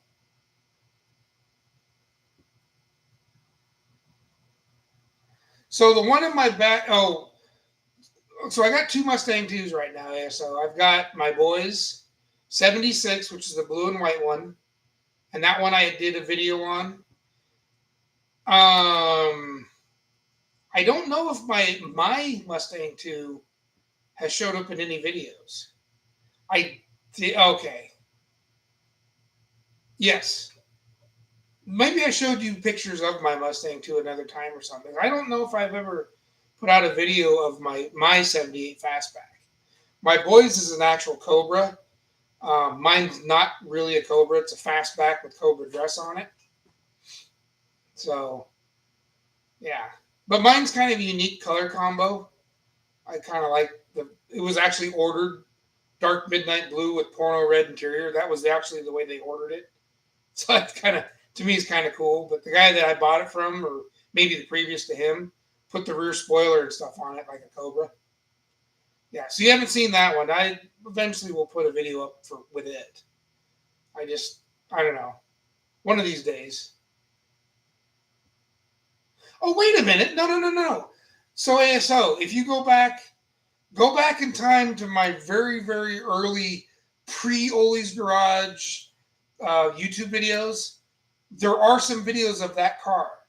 So those real early shitty pixely old videos, like I think I'm racing a Malibu Classic and shit. Um, that's my car. That's my Mustang too. That's not my son's.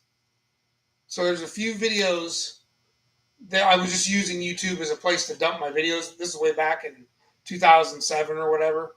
I was using YouTube just a place to post the video, to post it on the another chat forum or whatever.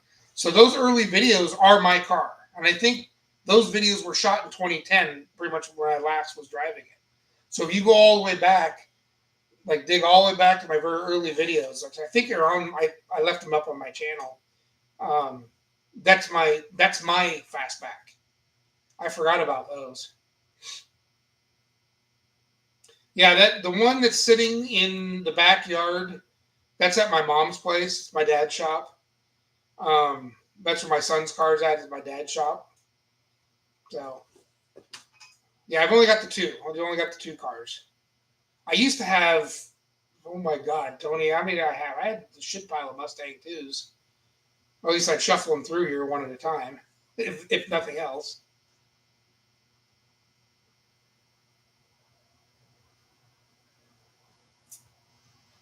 Yeah, Tony, the very first videos, they're like non-channel or before my trailer shit and all that.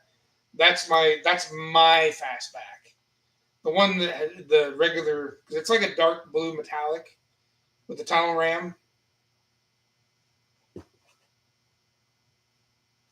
Yeah, both the cars are fastbacks. It just uh three of them. I don't have three. I've only got two. The one in the backyard, which I don't know which one. Oh, it's got to be the one in my mom's backyard. Yeah, yeah. That's my son's car. That's his Cobra. My dad bought that one for him. I kind of wanted it, and I was butthurt when he bought it. But years later, it's like me, boy, can have it. It was going to be a project him and I did. Just at the time when he was coming of age to drive, I didn't have a ton of money or time. I had my daughter, his sister, that I was taking care of, and I didn't get to spend the time I wanted to putting that car together for him. So instead, I bought him that '92 Ranger, which I think there's a couple videos of that Ranger. That's his Ranger. I bought it for him. Kind of, they'd say, here, drive this pile, which is actually a pretty good rig. It has its issues, but it's a '92. But it's been a good rig for him, and I figured he'd drive that, and we'll do his Ranger. That was a pretty darn good Ranger. It's got a leak problem. I think I'm going to have to cut open the cowl, which I'll end up videoing all that stuff. I think the seam sealer inside the cowl failed, and it's leaking into the interior. It's the only way I can figure it's getting there. It's not the windshield. I've already pulled it, resealed it, redid the drip rails, did everything I could. It's not getting in that way. It's definitely going to be the cowl. Ford had that shitty seam sealer back in the late '80s, early '90s that failed. So I think that's the problem with that one. I just haven't gotten to it. I feel bad.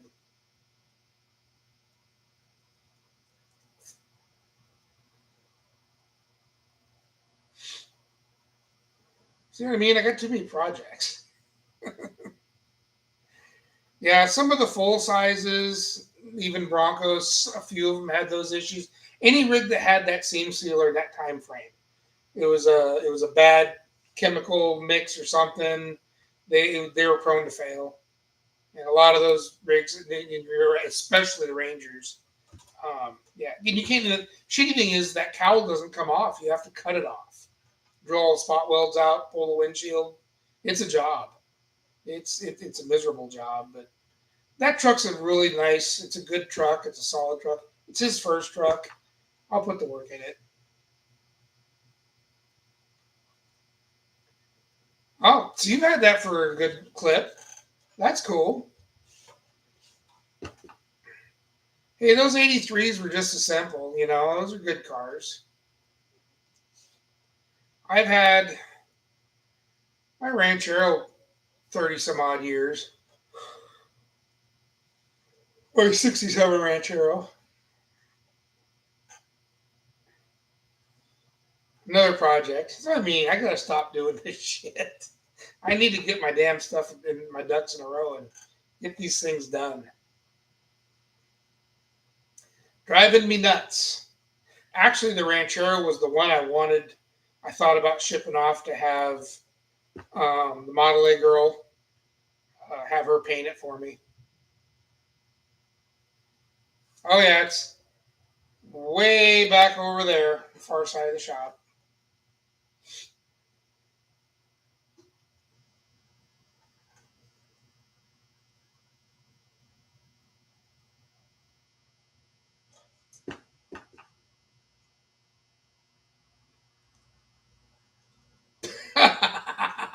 In the Mustang.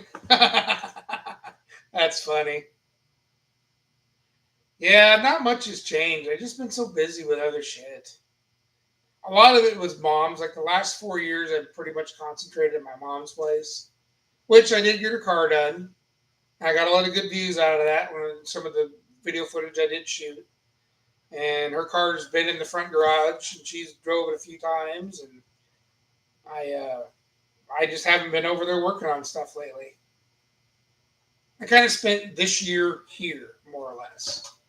So I'll probably start going over there maybe a little more often, maybe this fall. Once I get some things taken care of. I still got some projects I want to finish here. Some that are a little bit weather sensitive I'd like to get. I still haven't torn down my old shed yet. I got a few things in there I need to get out.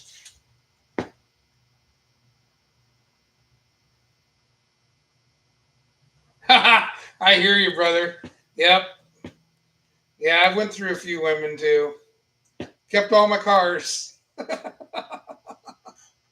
Well, they don't cheat on you. What can I say? No, they don't complain. They didn't cheat on me. Shit just didn't work out. I don't know. Maybe I just do cars easier. I don't know what it is. I'm terrible with women, better with cars. I don't know what it is. I've given up now. Well, I'll tell you what, ASO, you got a good one. For her to stick through with all that bullshit going on, and you on your deathbed, she's a keeper. She's certainly a keeper. And I'm not a religious person, but you might have been blessed. Somebody seen you, or he seen you and blessed you with her. So I'm happy for you. And I'm glad it worked out. Because I'll tell you what, she's probably a huge pivotal reason why you're on the mend.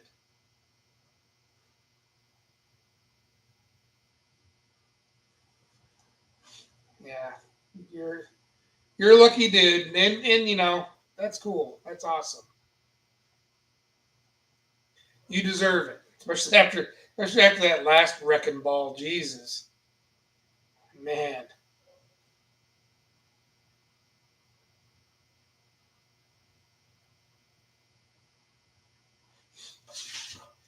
Yeah, I just got to get my ducks in a row. I started doing too many things, and actually, what the worst of it was I started into a major overhaul of my shop.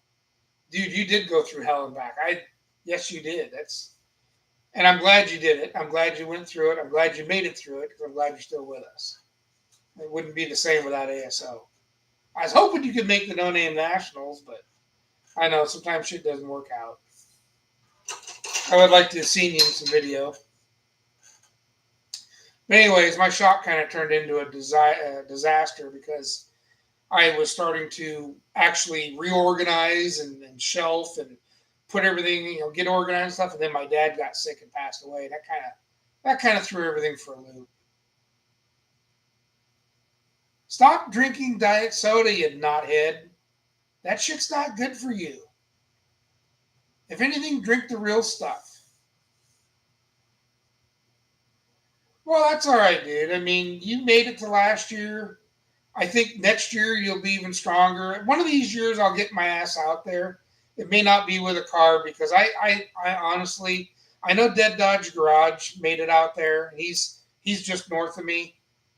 I don't know how the hell he does it. I don't know what kind of job he has that gives him that kind of time off. I don't have that luxury. I don't. It may come. I may get more of it when the daughter graduates, and I may be able to build some more up. But I think he's in Tennessee now. Are you still in Bama? I thought you moved to Tennessee or something.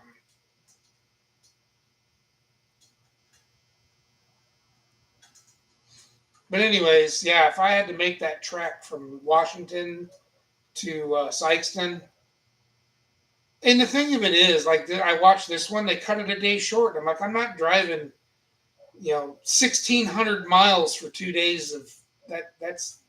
And then turn around and just drive back. Frig that. I think Dead Dodge Garage made a 2-week run out of it, stopping and seeing people. And he stopped at Mopar Joe's and then turned around and came back to Sykeston. Something like that. So you still got a place in Tennessee then? Right on.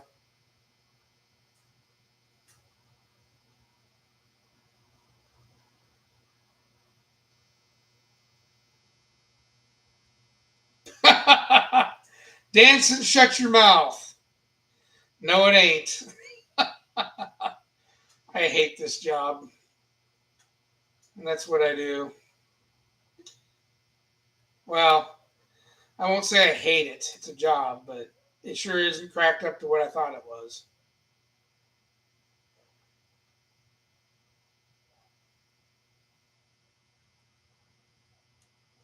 Good memory, though. I'll give you points for that. How you doing, dancing? 2-hour lunch breaks? I stretch mine to an hour. uh,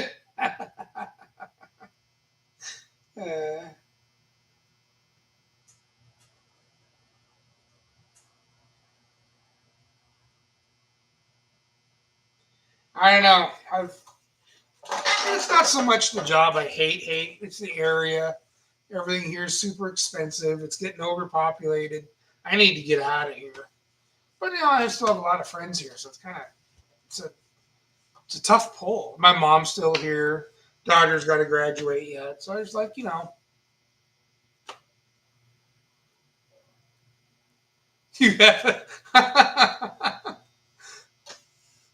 That's all right, as long as you're not doing weird, freaky favors when you answer the phone.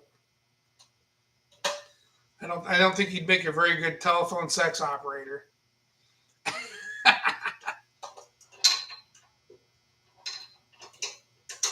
Then again, it's different times, man. Maybe you'd be for somebody. I don't know.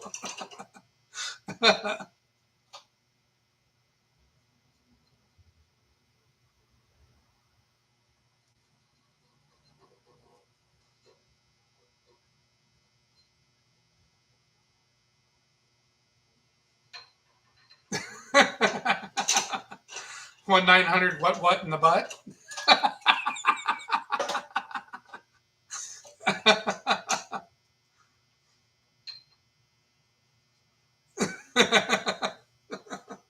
I don't even know how you'd have a job answering a phone. No one uses a damn phone no more. Everyone texts.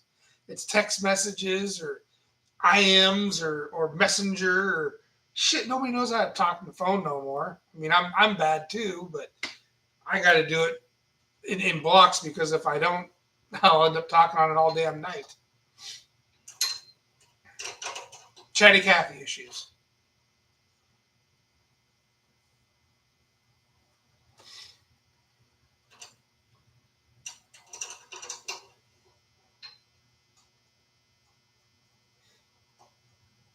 Of course, you did notice the 69's not in here anymore. I got it pretty well done and on the road, and it runs like a Swiss watch. uh,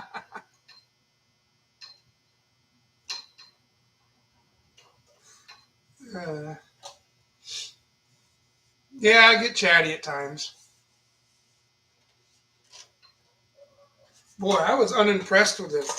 I couldn't find a decent set of spark plug wires for it. I ended up buying some Morosos. And what was the other brand? Not MSD. Taylor's. So I bought a set of Taylor's and I bought a set of Morosos because I wanted a certain wire size. I wanted an 8 millimeter. Most you go to these auto parts stores now, as they sell you as a cheap ass 7.5 millimeter or 7 millimeter for point style caps. No one has anything good anymore in the part stores. So I ended up ordering a Taylor set and a Moroso set. Neither one of them fit on the cap worth of shit. You press down the end that goes into the distributor cap, it just slowly pops back up. I'm like, what a piece of crap. So I'm not real impressed with any of this new shit anymore. Can't find any decent. In the set that I had on that truck, I think they might have been made by Moroso way back in the day, but they were from a local parts house, just a cheap brand. Those friggin' wires lasted 20 years on that thing. Well, no, 20 years? No, maybe only 10 years, 15 years what it was, I think. I put the engine in that truck in 2015. So 10 years, yeah. 10 years old. Maybe you only need to answer the phone. Well, shit, you're calling like, I think the one time you called, when was that? It was pretty late at night. I had to get my ass to bed.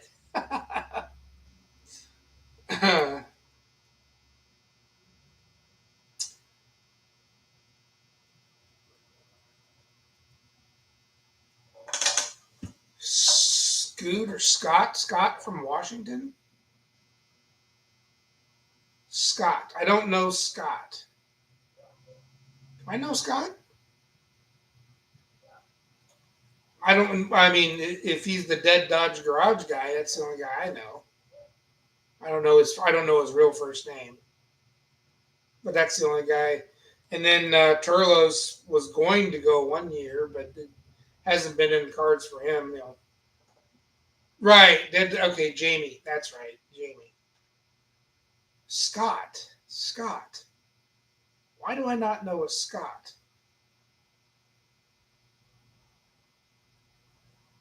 I don't know. I don't know.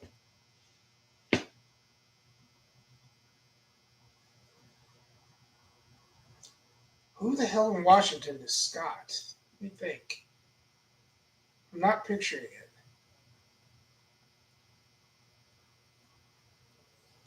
Yeah, not ringing a bell.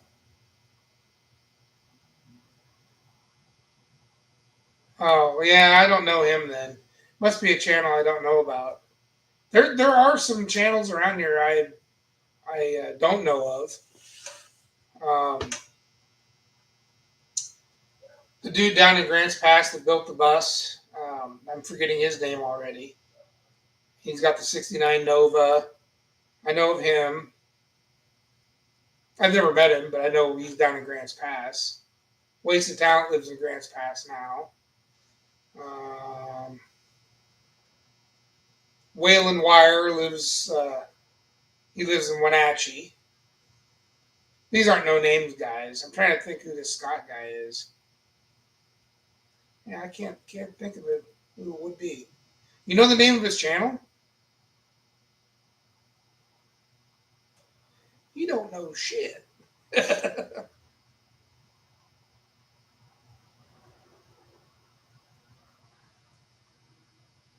Well, I haven't even been off ASO and I don't know. Oh, look. Look who it is. It's the cheer squad. Hey, it's way past your bedtime, old timer.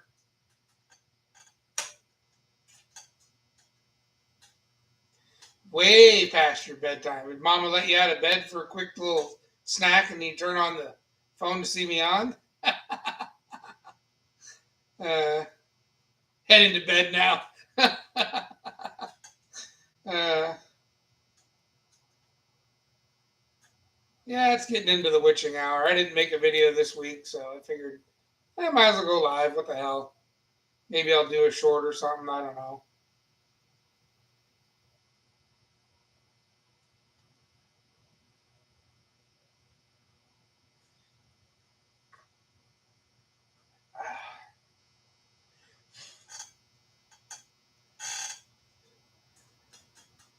Good deal. Good deal. So it was the T stack all along. That's a good thing.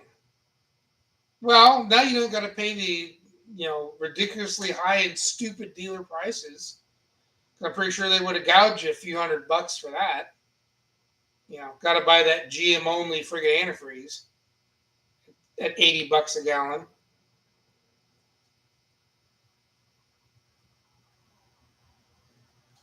Oh, see, I told you they were popular.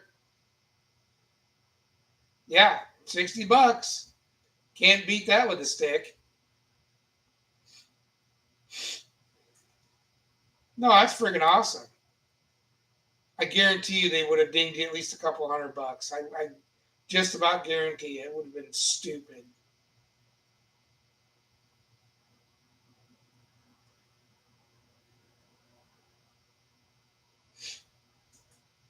Yeah, I told you those shorts were going to be good. You might not get a ton of comments on them, but I think you'll get the views.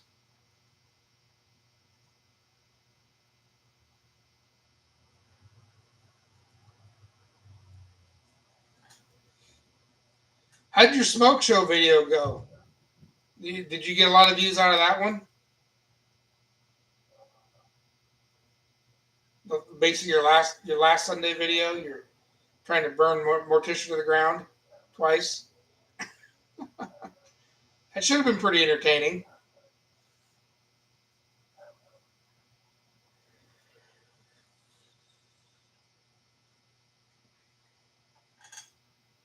Really? Man, no, that shouldn't have done bad. I wonder if it's something in the title or your thumbnail. There's no way that should have done bad. I mean, it was at your expense and it was probably rude, but I laughed. No way. Ugh. Mongrels was on here earlier and we were talking about this. He's saying he's not getting shit for views either. A lot of my videos, I mean, I get some views on some stuff, but it's hit and miss. I'm not getting the views at all like I got, and he's saying the same thing. Yeah, you got to check it out, Tony. Poor Bryce. He's trying so damn hard. But, if he'd listen to me and quit using red wire for everything.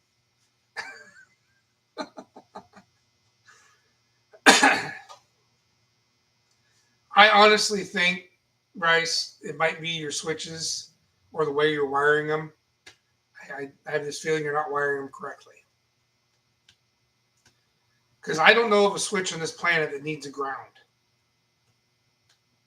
Either grounds itself or it has a very odd position tab that they would mark as ground. Those shouldn't have grounds on them.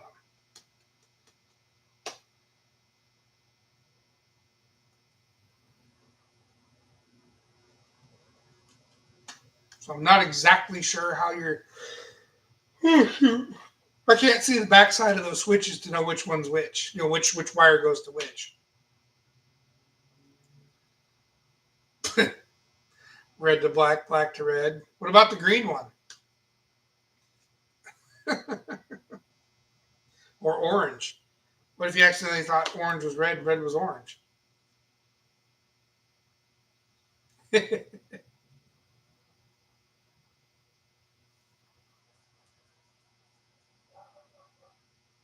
Yeah, you might want to rethink the red only thing. Might be smart. Make red power in only, not supply out.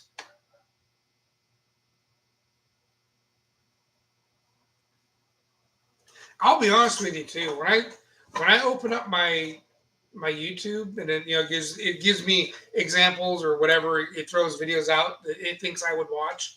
It's not giving me very good examples. I'm scrolling a lot more through some of these videos going, I don't want to watch any of this shit. And it's not giving me like a lot of my favorites lists and stuff. Definitely isn't pulling videos from them like it used to.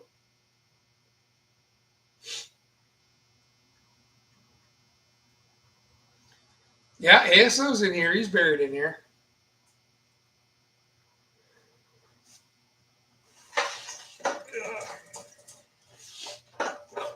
Give me something to drink.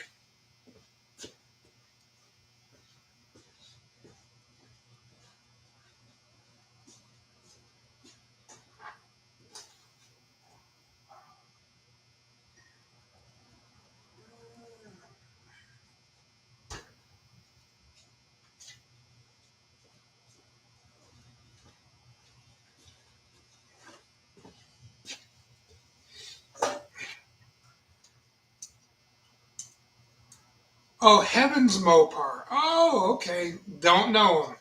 Didn't even know about his channel. I will have to look him up. I wonder what part of Washington he's in. I know there's a bunch more channels.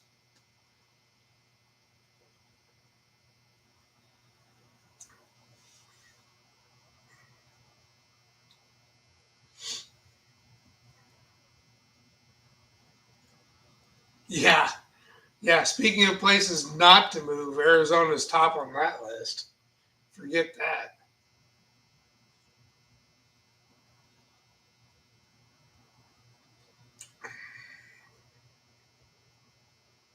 Arizona's a great place to be at from like around October to around March. Nope, didn't sell a duster. Still have it. Thought maybe I had a fish on the hook, but no.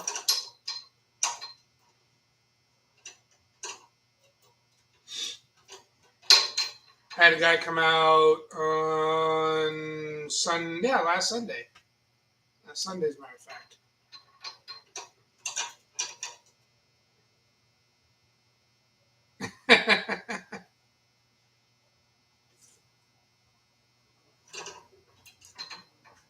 I'll do that. That'd be funny.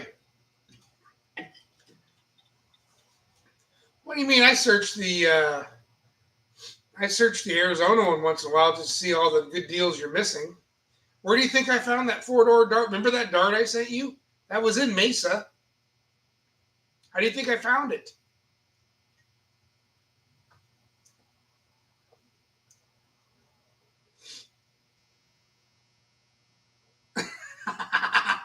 Well, you might be right, Danson. There might be a much shorter window.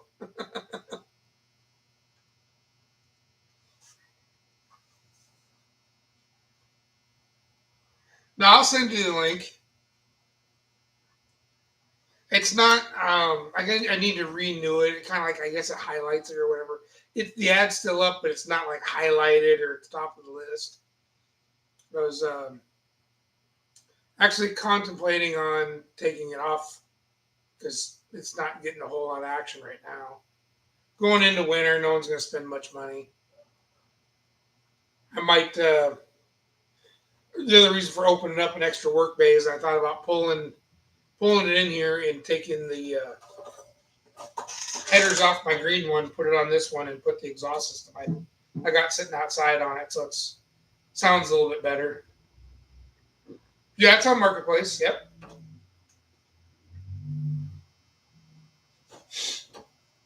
Dude, why do you think I have so much crap, Tony? It's because of the damn Marketplace. Yeah, we don't have a ton of rust here. I mean, if we do have rust, think of anything a tree would do to a car Because like we have these damn fir needles, they get down in the vents and the cowls and drip rails. If you had a guy that had a car sit outside under a tree, or let's let it sit outside, it'll destroy it. But a lot of people around here did garage or at least somewhat cover up cars. We didn't salt roads until about 15 years ago, so there was no salt, and there still isn't a lot of salt in some areas. But we salt our roads now, the little bit of winter we get.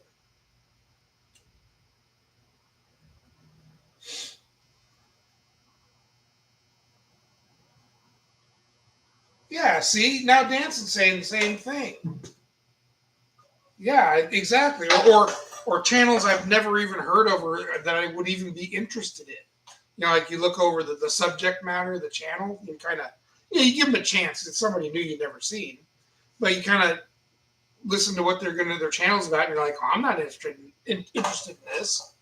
Or they're showing me these stupid channels that do clips of TV shows. Those are the ones that drive me nuts.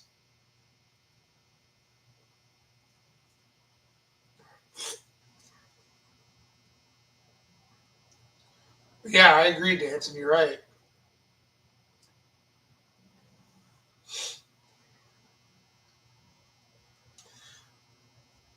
I have so much stuff because I'm a hoarder, not a collector. Hoarder. I'll take collector as a good thing. Yeah. Well, you get the moisture. You throw all the tree shit on it, and it sits in the moisture, and that's what rots them out. It's not like back east where they salt the roads. It destroys. It destroys the cars in different ways. So you got to keep them clean. All my cars that sit outside. Every couple. Well, whenever the trees start shedding their garbage, I'll go out and clean them off. It takes 2-3 times a year sometimes. But I try to keep everything cleaned out. The cowl vents are the hardest to do because they're hard to get into. I missed $100 toolbox. Oh man, yeah, I'm sure people were fighting over that one, Dancing. You weren't probably the only one that saw that. Oh my goodness, $100 toolbox. Bummer.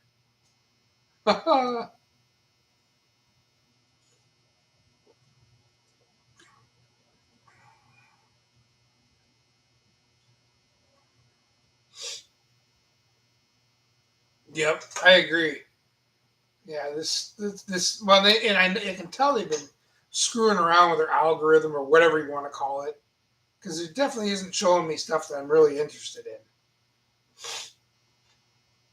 Yeah, right. I mean, a lot of the commercials are stupid. So, some of them are for. I got all my teeth, so what the hell do I need new teeth for? I keep getting these uh, commercials for 24-hour implants. I'm like, I got all my damn teeth, idiots.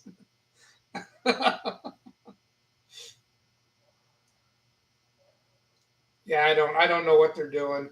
I'll be honest with you. I really think YouTube's getting flooded now.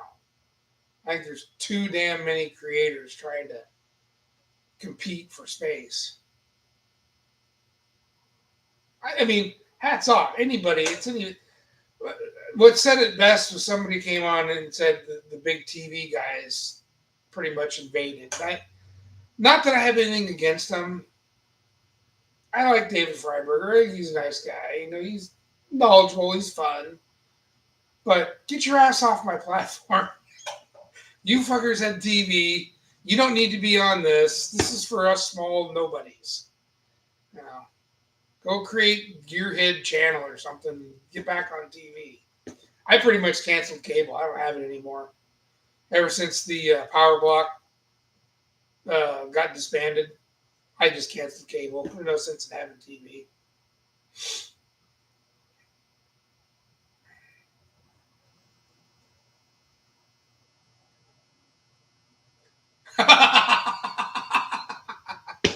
The irony in that, right? Oh, am I eating the sandwich with my gums? Oh, yeah. I think they're trying to be like a big TV. I swear.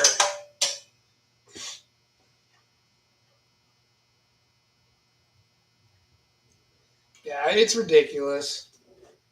And I don't. I mean, a lot of like I follow a lot of us guys that kind of started out around the same time.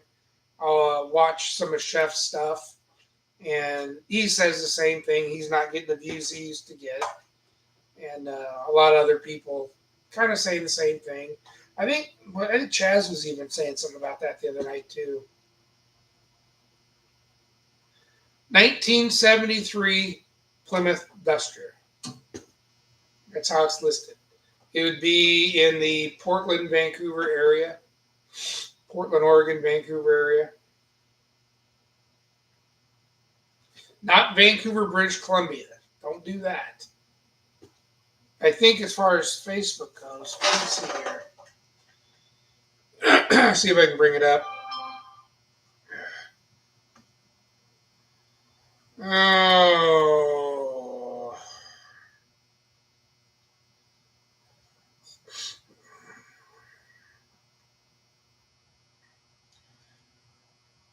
Let me see if I can find it real quick. Well, I don't know about the real quick part. I'm technologically retarded, so bear with me. uh,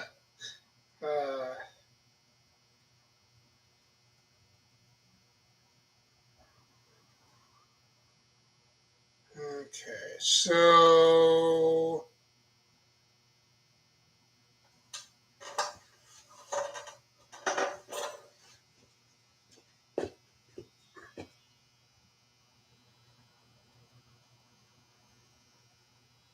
that's the one right there.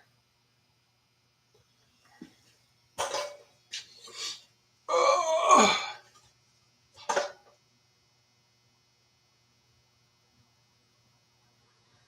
I got a few other items on there too. Well, see, I started scrolling. Now I got to put it down. Marketplace gets opened. I go, oh, squirrel. Yeah.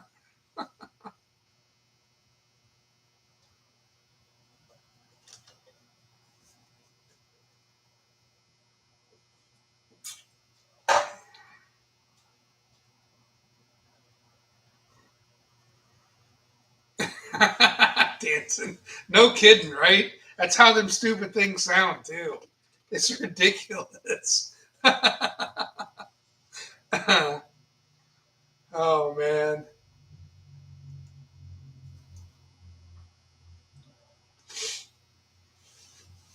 Yeah.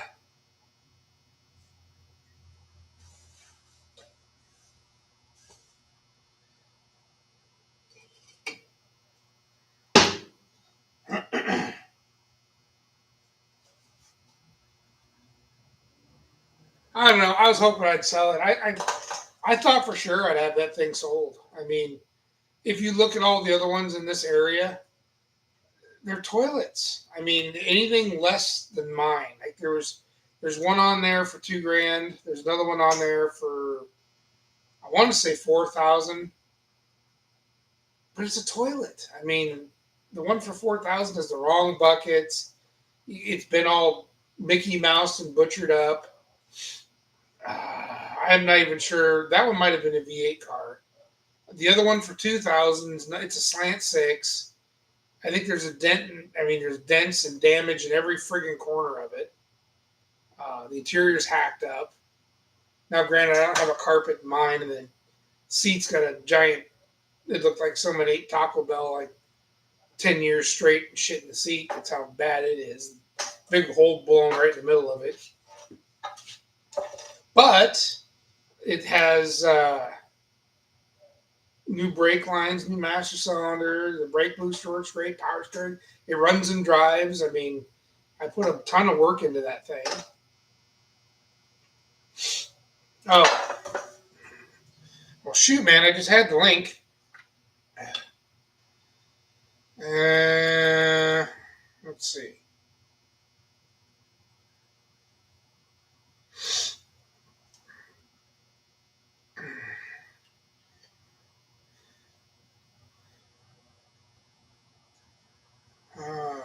I just saw a thing. Vice Grip Garage sold his that 66 or 7 Fairlane he had. That sucks. I would have liked to have had that. Um. Okay, back on task. I'm terrible, man. Okay.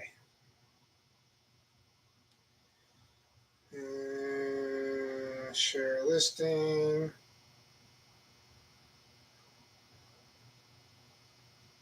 Copy link.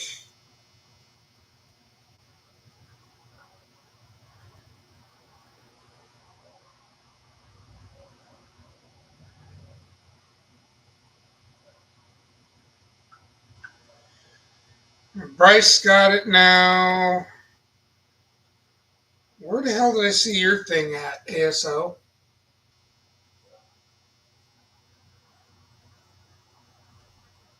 Yeah, I mean, the Fernley needed a ton of work, but um, it was still cool. It had a pretty cool history to it. Um, where the hell did I see your thing at?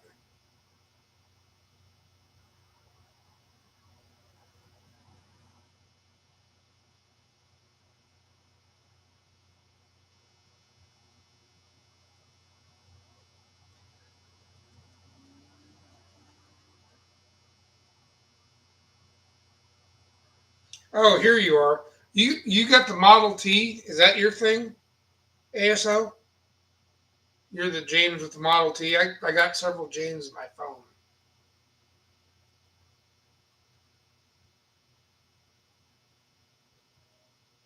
Okay, there you go.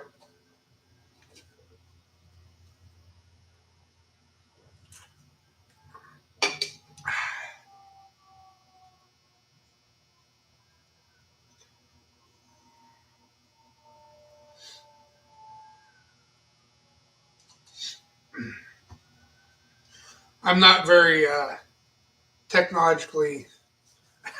I don't work too well with high tech stuff. Soil? Oh, it must be more than a chimichanga because I mean there's a hole blown in the seat like this.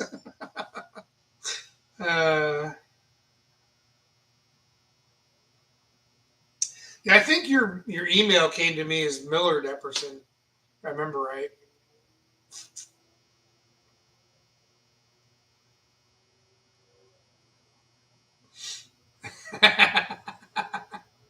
I think it's exactly what you have on there as your name right now.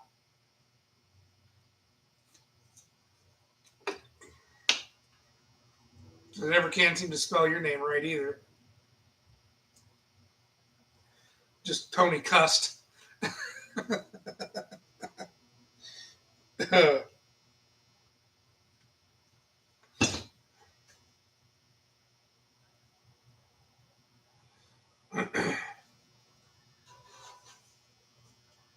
So they had a debate on what to name you. They just threw all the names at you instead, huh?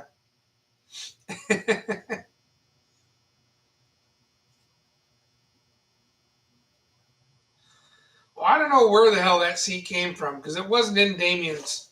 Well, I think it was the seat out of the car he's driving now because he had buckets in that car before.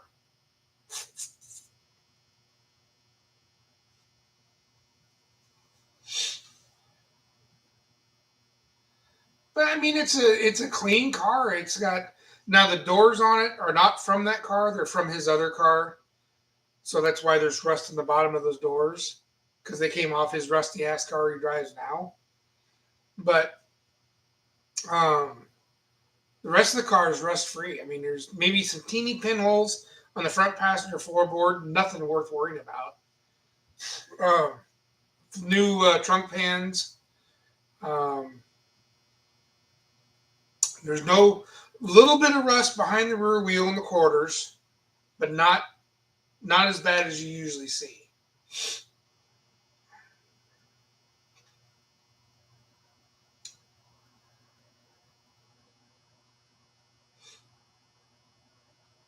Well, that's interesting. So now you're just going to go by James.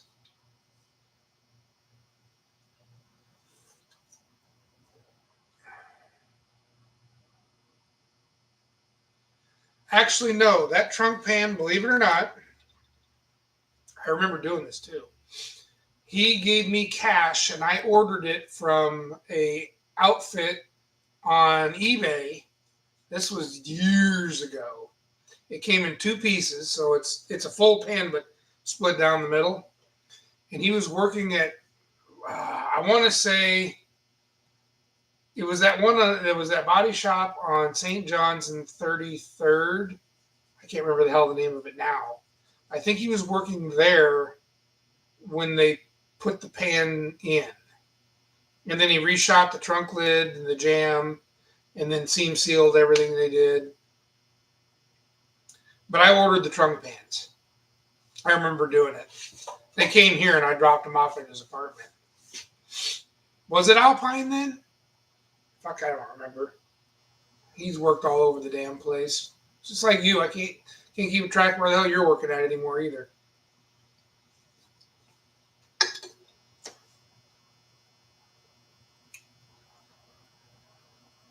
I think it's the same place that he did a bunch of work with the car he has now. Yeah, it's not a bad car. I mean, it might be a little pricey for your neck of the woods, because I do notice car prices are a lot cheaper in the Southeast. I don't know because there's more of them or what the case might be, but I definitely noticed cars are a little cheaper in the Southeast. But up here, man, trying to find something that isn't a rotten pile of shit. Because, I mean, we have our rust issues up here. Just the fact that it doesn't have any rust is what is the big selling point. But I've even seen garbage that was rusty going for $2,000. And I'm like,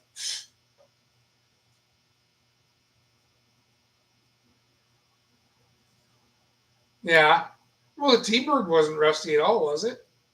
I don't remember it being rusty. Hell, that thing was actually pretty clean. It's an 80 T-Bird. It's hated by most.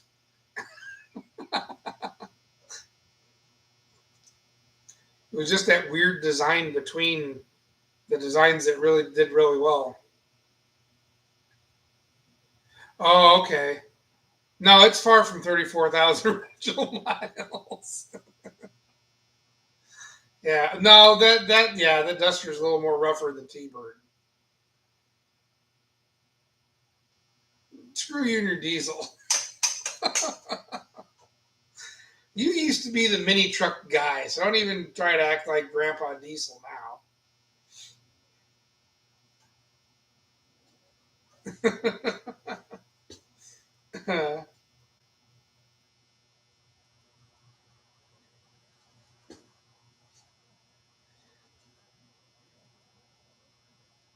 Yeah. No, I don't know. I mean, in my opinion, that T-Bird's way cleaner than this Duster. It's just from the standpoint of popularity. For whatever reason, those few years of T-Birds, you either liked them or you hated them. And then you go to the next body style after that one, they were a little more popular. That was just one of the body styles that wasn't really well received. But it was also the step into the Fox platform too. Well, I wouldn't worry too much about cutting it up because I don't really think there's much of a following for him to begin with. That's why I was saying it'd be kind of neat to see it go fast because it's one car you just don't see. I mean, if anything else, you're basically recreating what Bob Glidden or whatever ran back in Pro Stock, because that's, to be honest with you, that's the only time I've ever seen that body style of T-Bird ever made popular was if someone dressed it up as a race car. You know what I mean? I mean, I know it's so original, but there's a reason why they didn't put any more than 43,000 miles on it. Number one, it was ugly, and two, it was a piece of shit. It probably had that. What did it have? The leading that inline six. For whatever reason, Ford had so much smog equipment on those inline sixes, they ran like crap. Or was it 255? Was it the 255 that was in it? I don't remember.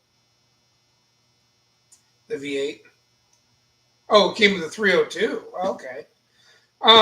Still, it was smogged down. Hey, Chazman, what's up, brother?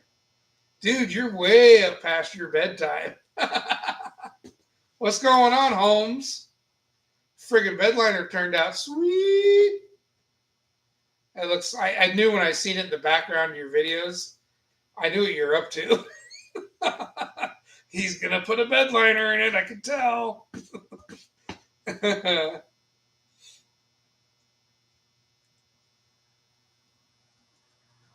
Well, even the 255, it's the same thing. You just tear it out and replace it with a 302. Shoot, that guy up in New York. Oh, what the hell? Complete Toilet Garage. His buddy's Crown Vic has a 255 in it. He bags the hell out of that thing, and it just keeps running like a raped ape. I can't believe it. I don't know if you've ever watched Complete Toilet Garage. He's funny. I like him. He's a cool dude. He's another down to earth guy. But he's hard on his shit. No denying it. And his buddy he calls the Jungle Arm Freak. I can't remember his real name off the top of my head. But anyways, his Crown Vic's got that 255 in it. Freaking thing rips. So I don't know. Yeah, I did figure it out. I didn't want to spill the beans. I think you're teasing us, but you weren't saying nothing. At least a lot of your way you're standing in some of your videos. I'm like, what are you doing? I see what you're up to. But in case no one else figured it out, I didn't want to say nothing. This is good. It's a good way of sneaking it in the background.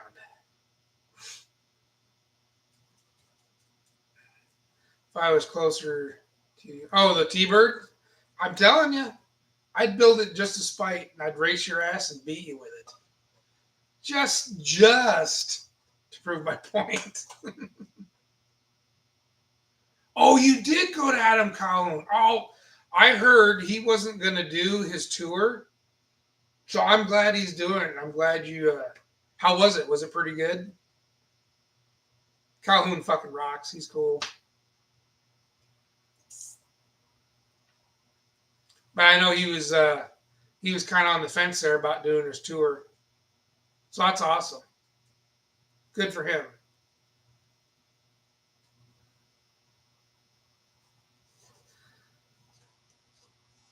Oh, I see.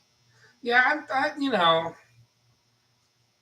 a Duster Richard Petty clone car? A Duster? You don't want to use a Duster. Not for a Richard Petty clone car. Come on.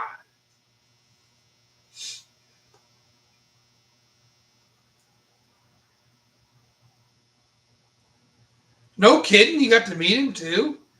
I'm telling you, Calhoun's a fucking badass guy. He's really cool. I like listening to his videos. Dude talks a lot of sense. I like him.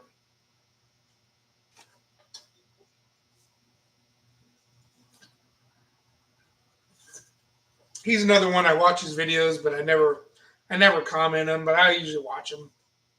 They'll be one of those I listen in the background.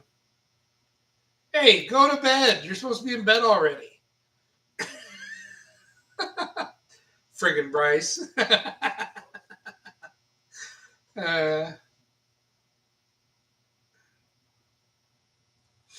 Really, a Duster as a friggin' Richard Petty clone car?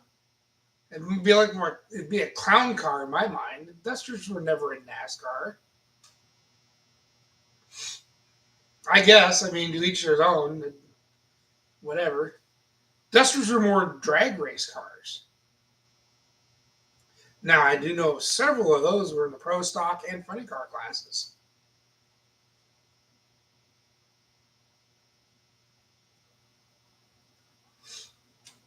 They do.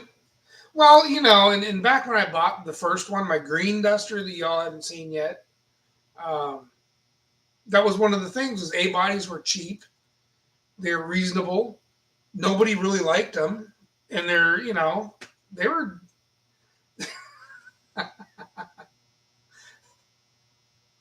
Hi, Bryce.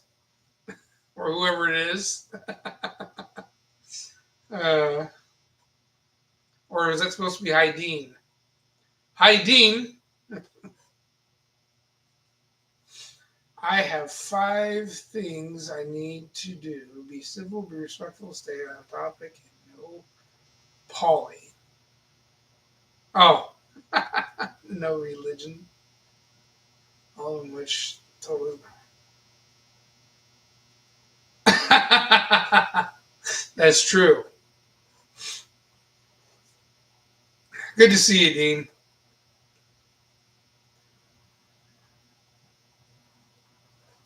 Now I didn't know he did much singing, or at least I haven't heard his singing. I'm sitting right here and I ain't leaving until I was.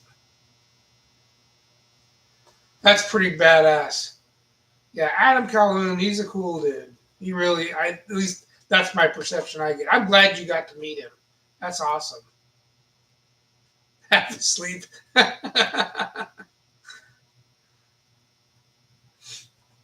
Hey, John, how you doing, buddy? I think I caught a couple of your videos you swinging the big block in your Impala. I didn't get a chance to finish them, but I was watching for a little bit on a lunch break. Cleaned it up pretty nice.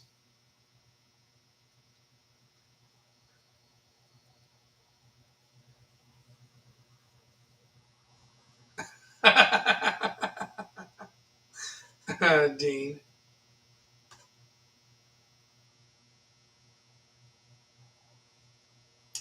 I'm building something only that raised the wheels off the ground. Well, I got a floor jack that help you out.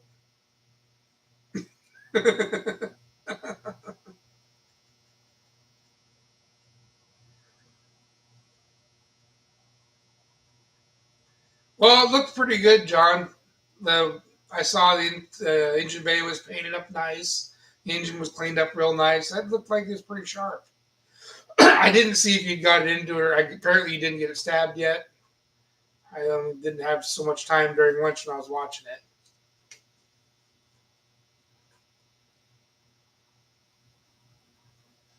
A big block's going to make it rip, though. Jeez.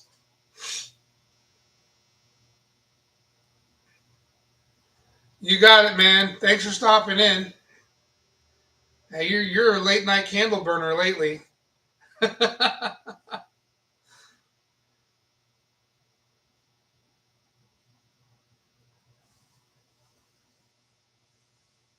3-wheel Citroen.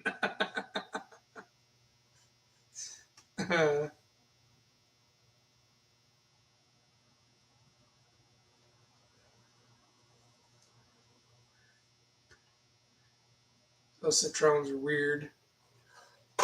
Oh.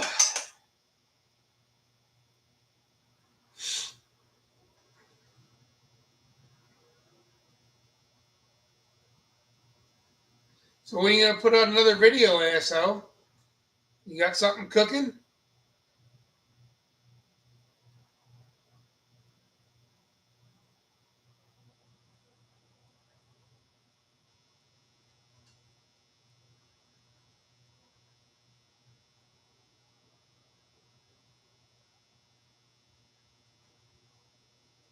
Still farting around with that escape, huh? All right. All right. We'll see that. Of course, you do know it's 8th mile. Nines isn't like it's lightning, anyways.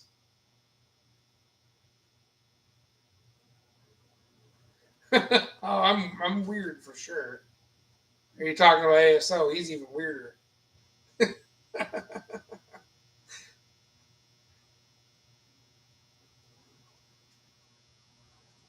Pretty sure no name's 8th mile, isn't it? No, they're not doing quarter mile.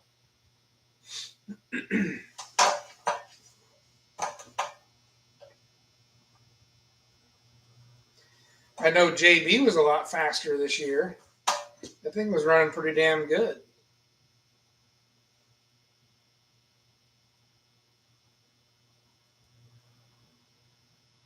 Oh, I see. A little dish of vengeance, huh? I like it. I like it. That would be fun. The new wife driving the ex-wife's Escape. uh,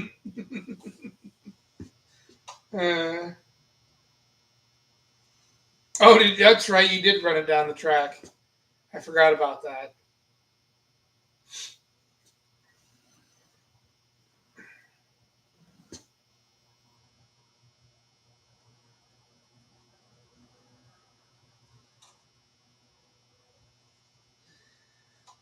Well, the reason why they don't do the quarter mile is the cars are just too damn fast to shut them down. That's why they run the eighth. The shutdown's probably not long enough for a lot of the cars these days. Plus, you get guys going too fast. Then you got to have cages and shit. And it's the whole rule book thing. And that's why they do the eighth, which it's all right. Quarter's fun. I mean, obviously, it's the fun one, but eighth mile is just as good too. Ain't none of us, shit. I'll never have anything that's parachute fast, so that's plenty for me.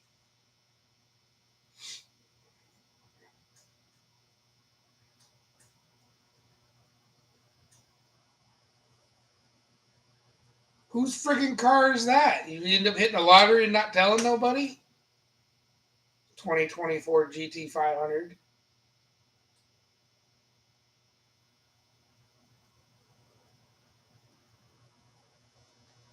Oh, jeez.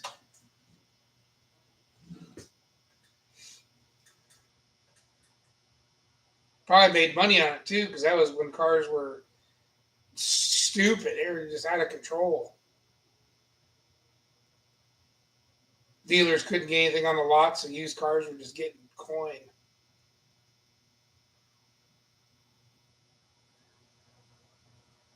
Oh, he's a wheeler dealer. He'll buy a rig and tell everyone all these plans, and along comes somebody with green, and it's gone. He'll sell it. He's a wheeler.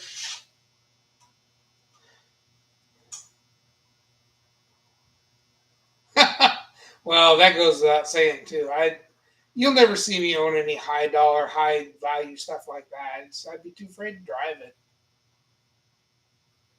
Oh, I ain't mad at that. It's how you make some scratch to buy the next friggin' project. The only people I get mad at that do that crap are these friggin' wannabes. There's so many of these wannabe car flippers out there. They just absolutely screw a guy over, screw him out of his car. Of course, the guy doesn't have to sell it, but they're probably in bad ways. They need any cash they can get. Screw a dude out of the car. Then they throw a wash of wax and a pressure wash job on it and then list it for 3 times, all in the same week. Piss off. I can't stand those people.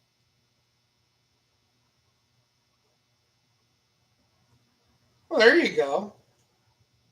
15 acres of land is probably worth more anyways, or, well, more valuable in my mind.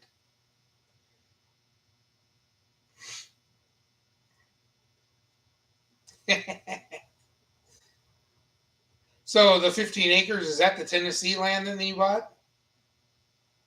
I'm assuming so.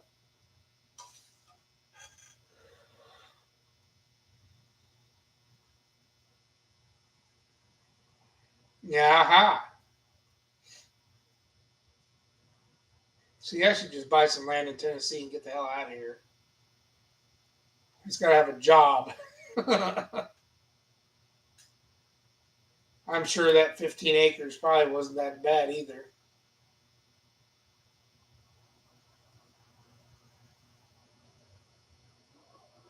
Fucking money.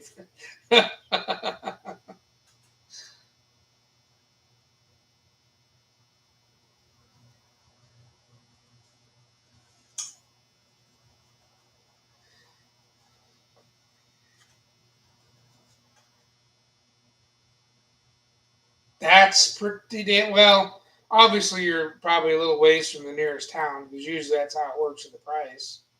Anything closer to town's obviously you're gonna get a little bit more spendy. But shit, 15 acres, $60,000, man. That's a deal.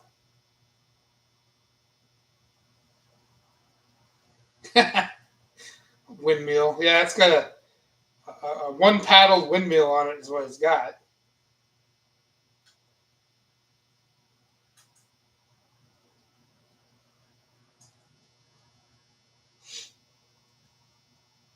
Is it remotely near any kind of a major city or a city? You gotta be able to get car parts.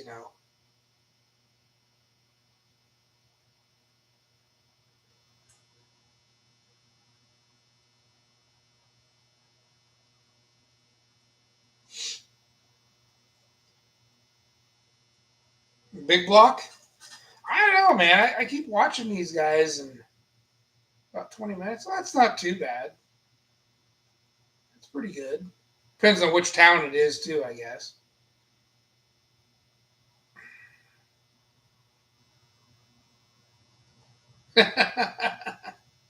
Mabel. Yep. Dude, I hear you, Tony.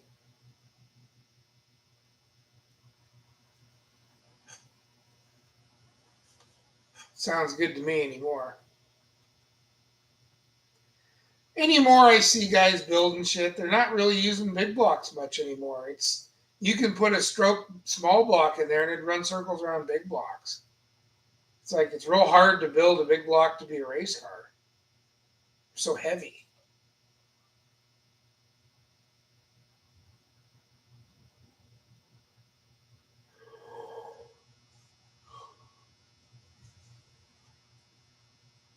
Oh, I guarantee he'll have a hooch plant hidden somewhere in them 15 acres. Don't you kid yourself.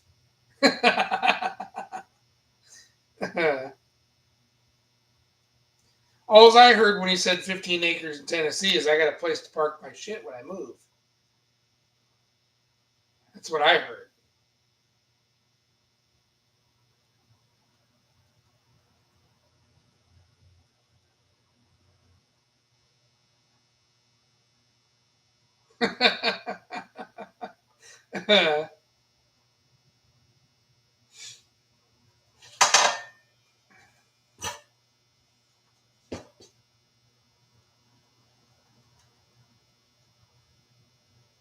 Yo, I figured you would.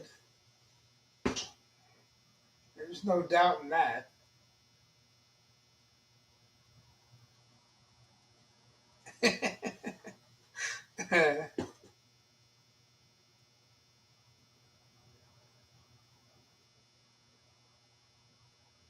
I know if I had 15 acres, I'd probably fill at least half of it with cars. That's my problem.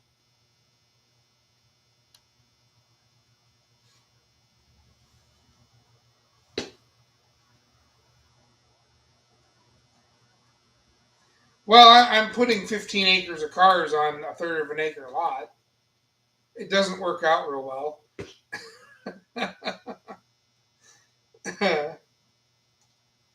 No, I have way too many cars for my mobility space I have. Makes it a pain in the butt moving around. I got to get rid of. If I got rid of two of them, it would make it a little easier to move around. But yeah, if I had acreage, any kind of acre, I'm only on a third of an acre here. If I had at least maybe an acre or a couple acres, I I would be better about not cluttering it up with a bunch of cars. I say that, but it probably won't be true.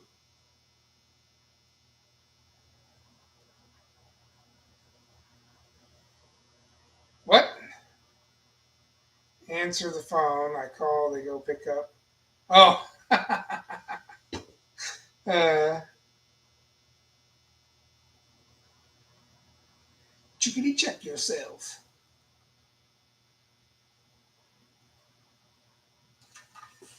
Yeah, but are these cars? I mean, were they just run of the mill? Pedestrian. Nothing. None of the old cool stuff. Like all just newer late model cars that 4 doors and Passats and crap like that. Stuff nobody wanted. All stuff that would end up being crushed, I would assume. It's a lot of damn cars, though.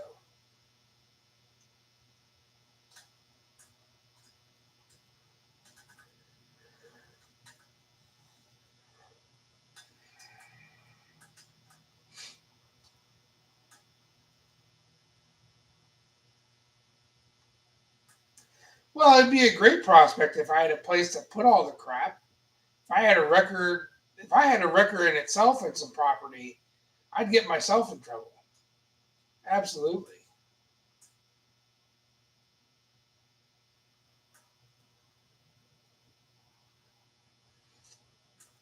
And I know you'll occasionally get some oldies, some good stuff in, some cool ones you'll want to save, or obviously don't get crushed.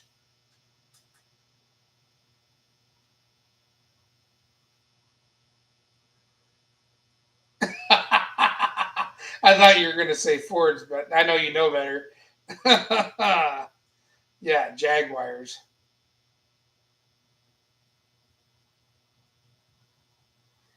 Never going to happen, bud. Never going to happen. If you were to drive by any yard of mine, not that I have more than one, and you've seen a pile of those, it'll be stamped and cubed, ready to be shipped to the friggin' shredder. There ain't no way, any other reason to own any of that junk.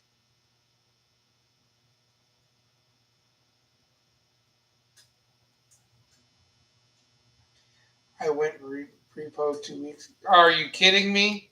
This guys you've hired? Oh my god. Tony and I used to tow. Tony did it longer than I did.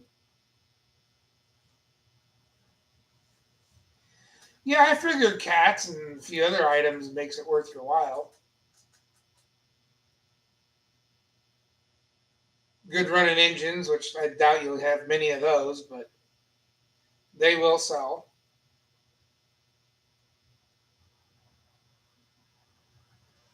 Yeah, I never did the repo thing. Those guys have a tendency to shoot.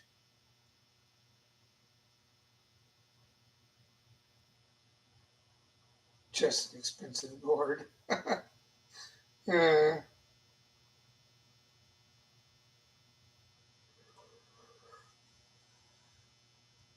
I guess he'll learn over time. Well, again, you're in a red state, or at least somewhat red state. Around here, scumbags have rights. Can't shoot them even if we had the best reasons in the world. That's the problem. And if you do shoot, bury the body quick, because I doubt anyone will miss them.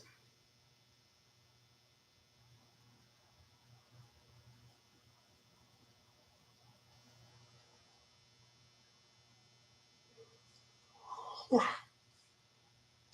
fading fast.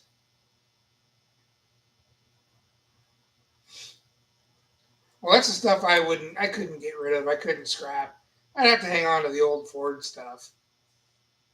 Like uh, one guy traded three 47, 48 Fords. Two were coupes and one was a four-door sedan. He traded all three to our local junkyard for one of his 50, I think it was a 53 Ford two-door wagon. It was in his rebuilder thing. So he traded three 47, 48 Fords for that one. I thought, dude, those 47, 48s are never going to see the road again. Hopefully he puts them in his rebuilder row. I doubt it, but I know the four door is destined for the yard. It's sad they'll never see pavement again. And the guy, he tried selling them outright. It's just I didn't have anywhere to put them, and he had a reasonable price on them. I probably would have bought them.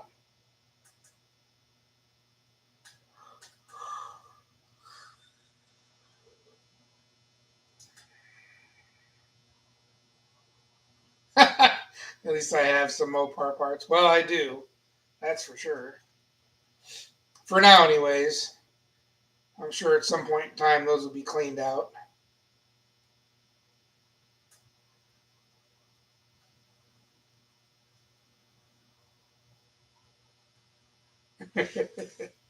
No, secretly I mean, for years I was growing up, I was trying to get my dad to start a wrecking yard, and he would never do it.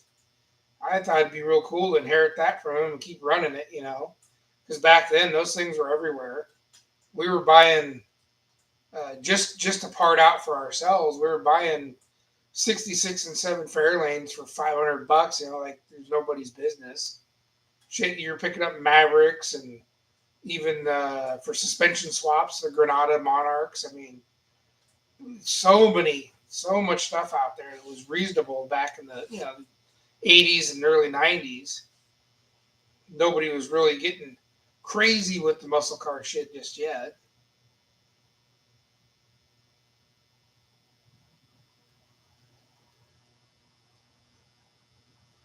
But that would have been cool to have a yard. 'Cause, I mean, he had an eye for stuff. And back then, Portland was towing everything that wasn't nailed down. So the tow auctions were just stocked full of good stuff.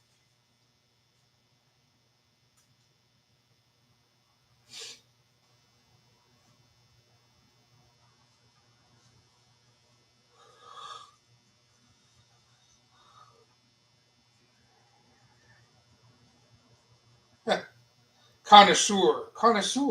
That's more like it. I don't know that I'm collecting anything. I'm more of a connoisseur.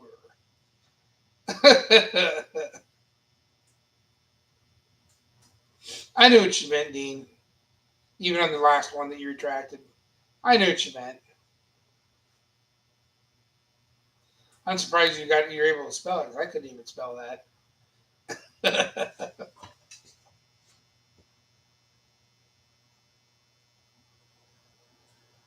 I mean, I got a few engines laying around here.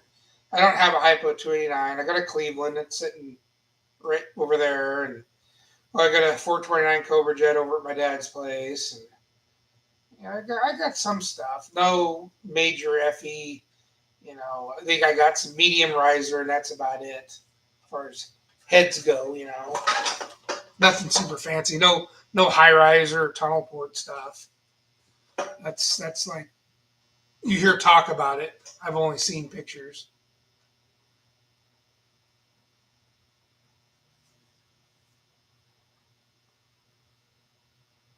Oh, so your ex-wife knew about it too, then, huh?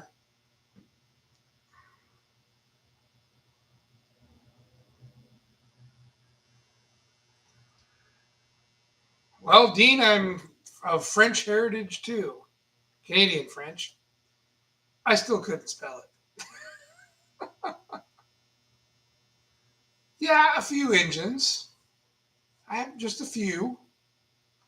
I got right there's a 302, then there's a 429, 460 next to it, and then a 351 Windsor, and then over there, well, right behind me is a 318. And then I got another 289 back there, and the Cleveland. And then I've got several ready to build blocks. They need to be bored and stuff. Mostly small blocks.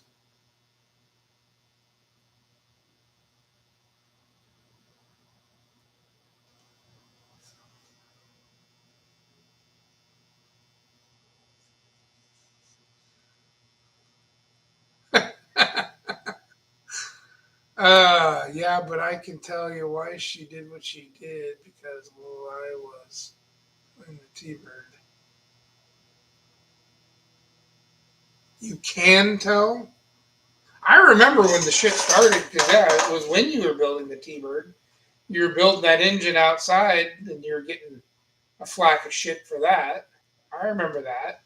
Then you took a spill off the trailer or some shit, screwed your back up. That started the roll of things, I think. I remember all that. That was a little while back. But I do remember it.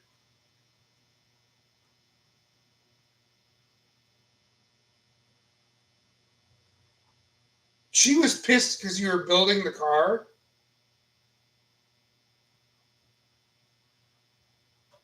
I got some intakes, but I don't think it's anything crazy interesting.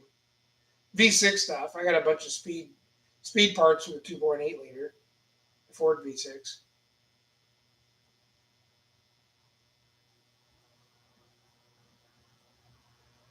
Why would she get pissed about you building the car for? That's what you do. Did she not know who the hell she married into? And if you don't like that shit, leave. don't try killing the guy. I mean, that's so stupid. Is she in a mental hospital? Because she really needs to be. You marry into a car guy, and he's going to do a car-related thing. Duh, what do you think? It's so stupid. And I know not all women are like that, but man, for the ones that are, pull your head out of your ass. Recognize that you're with a car guy and they do shit for a reason.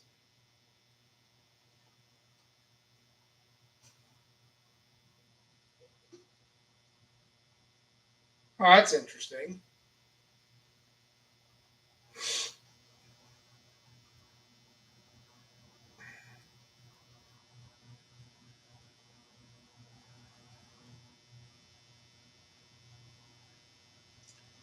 Well, you'll make new connections. I don't think I honestly don't think there's anything she could do to mess that up. I mean, people are going to believe who they're going to believe, you know. And if they know you, they know her.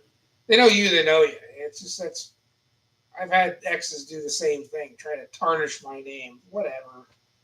Screw off. You're not going to do nothing. People know who I am. That's all it needs to be. That's all it needs to be said.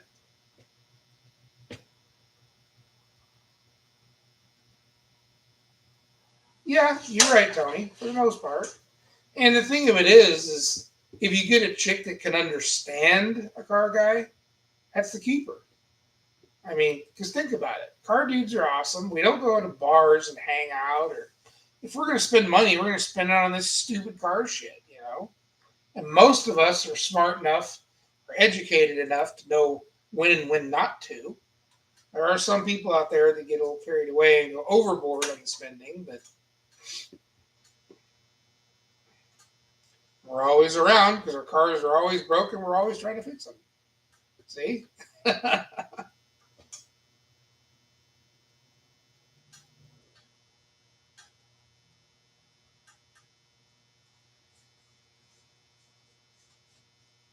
Is Dean one of the sponsors?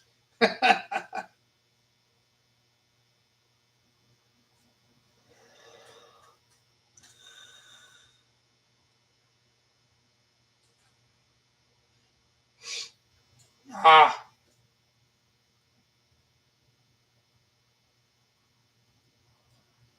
I remember that truck. And I thought she was all on board with that stuff. So the whole time it was just a bunch of bullshit then. I do remember that truck. Because you didn't have it very long and then you turn around and sold it. Kind of, you know, because you had all these plans and everything. And next thing you know, boom, it's sold. I'm like, whoa, okay. That was interesting.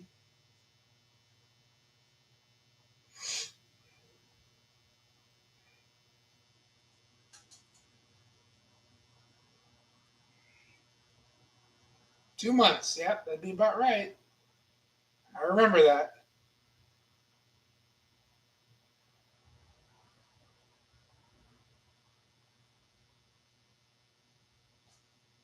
It wasn't a bad truck. It was actually a very, very buildable, solid truck. I mean, it had a little bit of rust here and there, but what one doesn't? I think that was in the, if I remember right, that most of the rest of that one was in the box. Yeah, so you did good on that. And that in back in those days, those dent and bump sides were getting some money. All of a sudden, the market on the dent bump sides is went. I mean, the crew cabs and some super cabs still hold some value, but the regular trucks, the regular trucks are not getting dick. Even four wheelers. It doesn't matter. I mean, it's really crazy. This for some reason the generation changeover, like the boomers and some of the Gen Xers, were moving through the generations, and these a lot of these younger generations are not interested in messing with this stuff. I mean, there were some that caught on to the glory of the quad cabs and the super cabs and the four wheel drives and some of the fancy donk wheeled crap they were putting out, but and every truck was following suit. You know, standard cab long beds were getting good money. Short beds always get good money, and they were getting real good money then. And things have really chilled out because I'm watching Marketplace, which actually the reason why I'm always on Marketplace. I'm just following the values, trying to see what's what, how long shit sits on the market, and what they're getting for it if they sell. You can say it, Tony. More doors, more whores.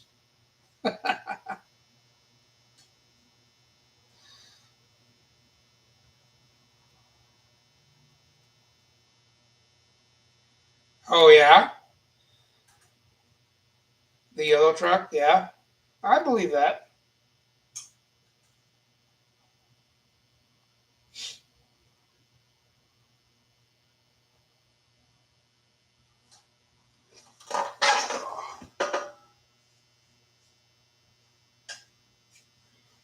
I mean, my '69 F100 is when it started the truck side of things for me. And I acquired a '68. I acquired Tony '72, and um, the '78 I have '76.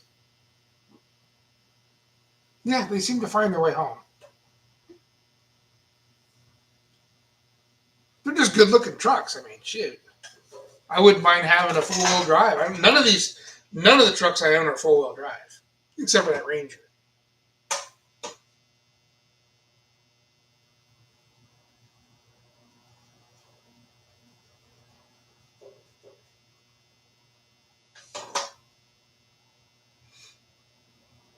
Well, yeah, I mean, for the shit that she did to you, I would yard that car out from under her.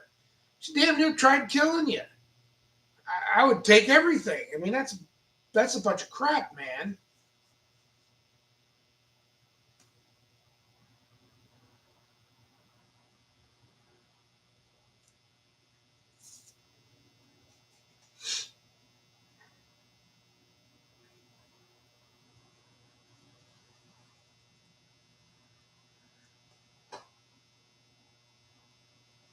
Yep, 79 to 95. Yep, and even so, those are still good rigs, but you do have to fight with the emission stuff. But what screwed it for Ford was they took the big block out of the half ton truck in 70 after 79. 1980, you couldn't get a big block and a half ton. You got the 351 Windsor, or I think the M might have still been offered. Matter of fact, yeah, the M motor was offered through 83 or 84, I think, which made easy to get a big block put in then after the fact. It's the same transmission, anyways.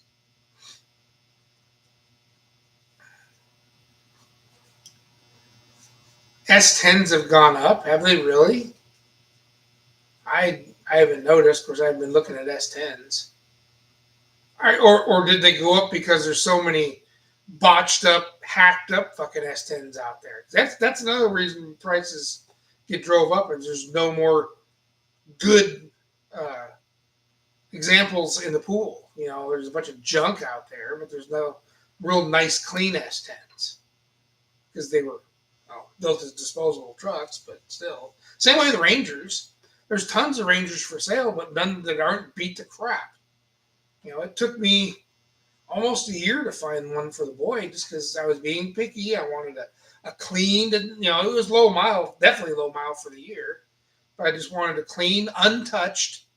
I didn't want anyone screwing with the wiring or screwing with anything. I just wanted a nice, clean, original, untouched Ranger for the boy, and it's hard to find.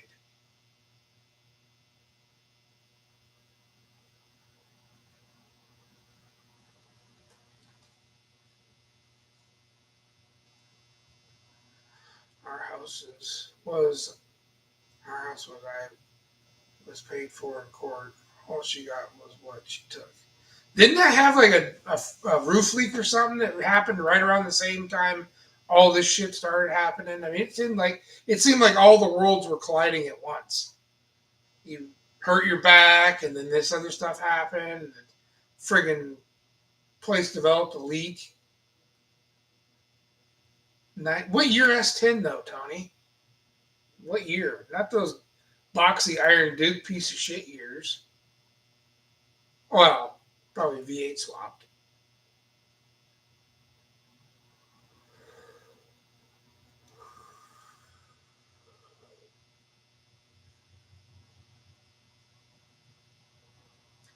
Oh, ain't that nice? So she was just kind of planning on cleaning you out.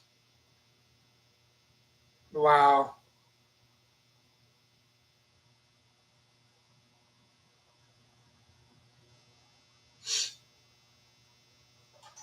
Well, they did have a 4 barrel 400.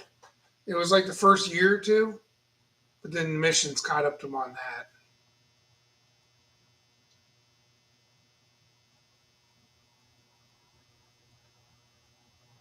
Yeah, the way they were going about trying to meet the emissions laws, Dean, was just stupid.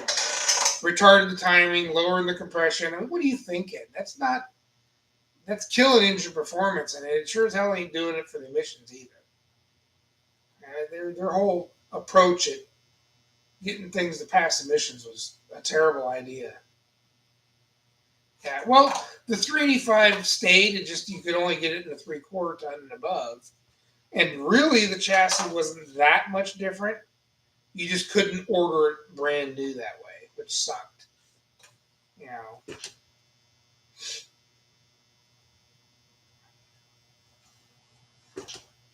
and maybe they lightened the frame up and things like that. Because I'll tell you, the frame that's underneath my F-150 with a 460, my 78, that frame is hell for stout.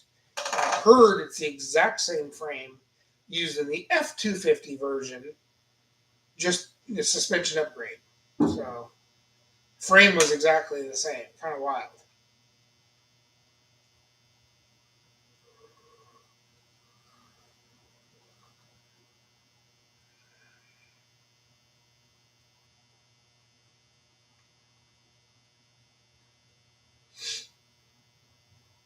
Yeah, I remember that now.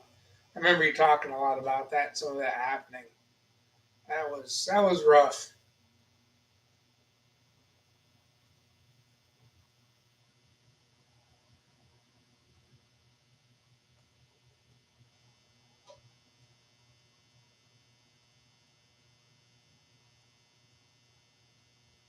Oh, really? Well, that's interesting. What kind of shop does he own? What is it? What kind of shop is it?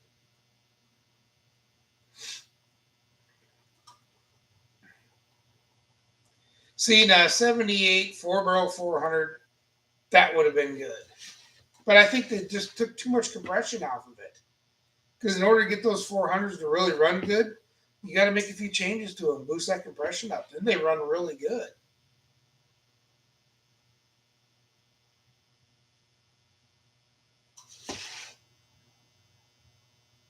Yeah, I remember. I remember the whole fight building the T-Bird.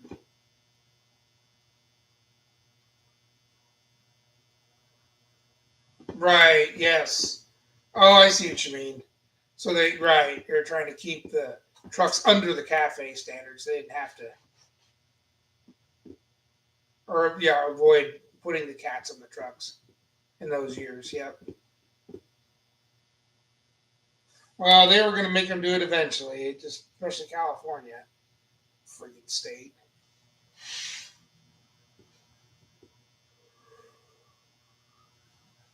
Oh, her brother has a car related business too. Oh, okay.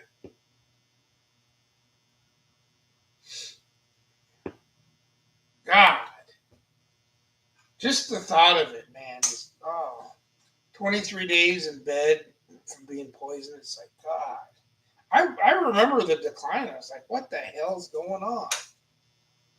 I remember all that stuff. Unfreaking believable. Why is she not in jail? That's what I want to know. Why is she not in jail? That's attempted murder, man.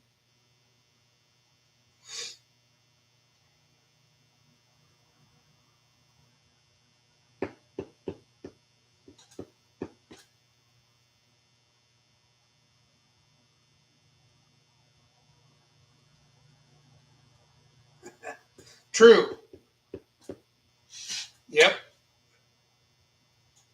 That knock sensor, piece of crap.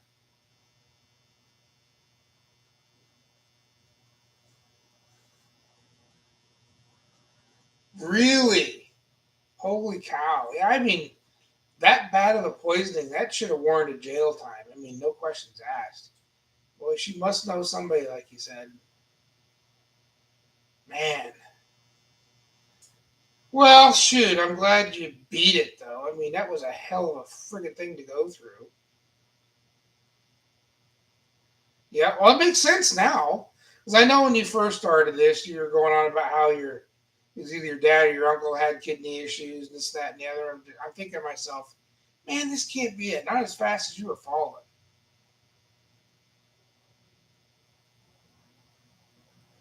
Yep,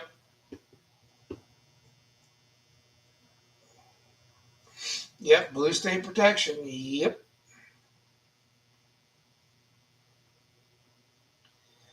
Yeah, I figured it was something a little bit beyond what had happened to your father and those before you.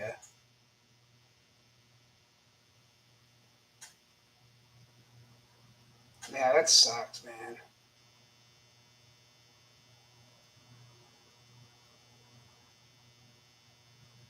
Yeah, there's one thing they can make, they can probably do a lot with the heart, but the kidneys, more you're limited. You are limited. Once those things start going, you're in trouble. I'm glad you fought it out. I knew you could do it. It just puzzled me. I'm like, what the hell's going on with this guy? And now it makes sense. If she's blatantly poisoning you.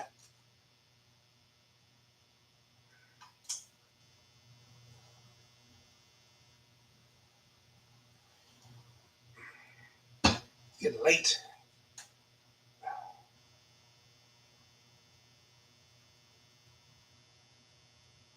Triple bypass. Wow. Train wreck. Yeah, those are. There's only one more worse than that, and that's the old quadruple. Triple's pretty serious, though.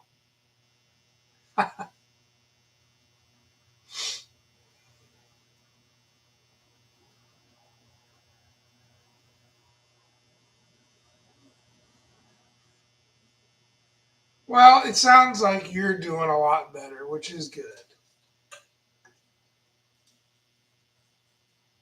He's now OBD2 compliant.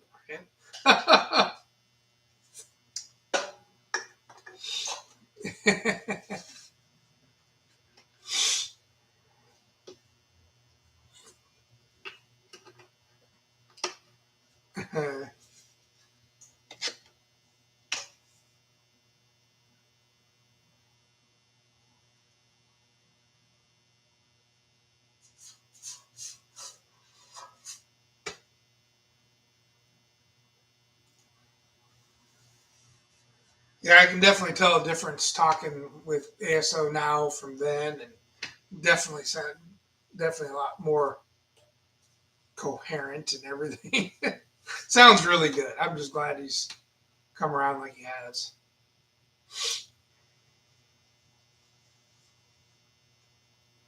I don't know. Yeah, that was a lot to go through, man.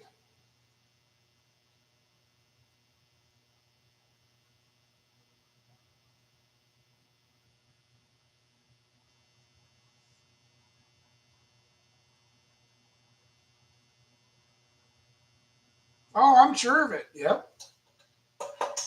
Well, I'd be pissed too. I mean, that's what I mean. Why is she not in jail? But like you said, you know the judges, and it's on video. Oh Jesus! The actual poisoning was on video.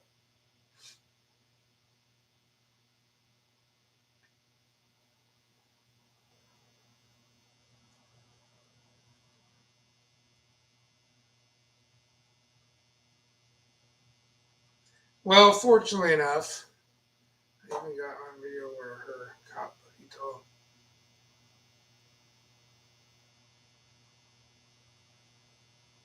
Huh? Yeah. Well, that was just obviously a nice, corrupt little town you were living in there. Frig. Well, Karma's gonna pay her a visit. You just watch.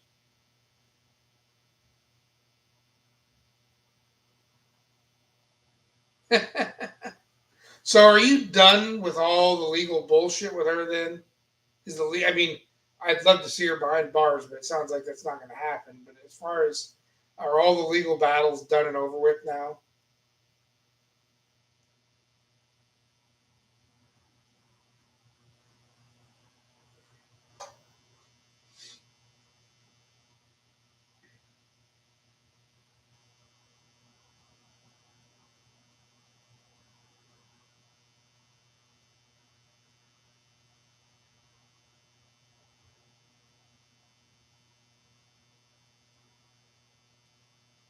Oh no shit. Well, that's good. It's good you grabbed the pickles, I guess. Holy crap. Oh, I will do, Sonny. You bet, man. I'll talk to him tomorrow. I'll give him a nice call early in the morning.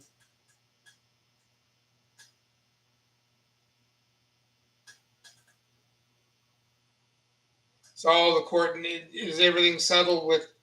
So is the whole even the poisoning case over, or is that still going on? Not the lawsuit. Okay. Well, then you never know. Might end up getting what you wish. She might find her ass in jail after all. Only one could hope.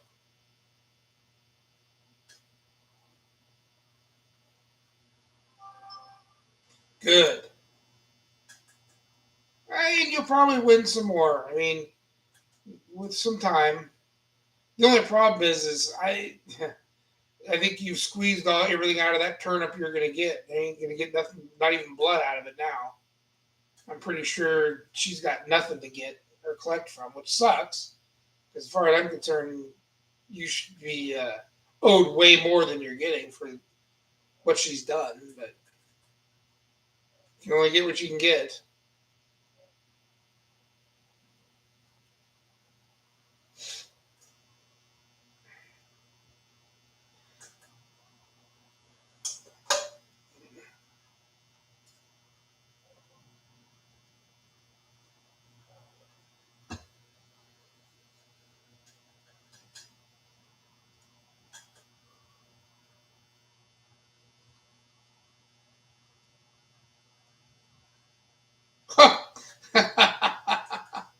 uh, yeah, she's gonna have fun finding employment now with ASO on her tail. That's awesome. Well, god damn it, you reap what you sow. What really makes me mad, and this doesn't apply to all religious people, but she was a pretty heavy Bible thumper too, and to be like that and do these things, I mean, you should be burning in hell. I'm not a super religious guy, but just the fact that she was real heavy into the religion and stuff and the preaching and all that jazz, and then to pull some stunt like this, I mean, come on. Yeah, the act. It was all an act.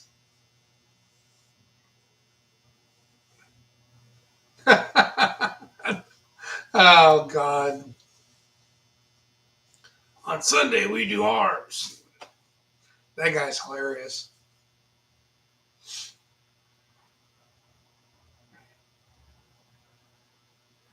Well, I think I'm going to wrap it up for the night. It's getting late. I'm getting tired, and it's been a long day.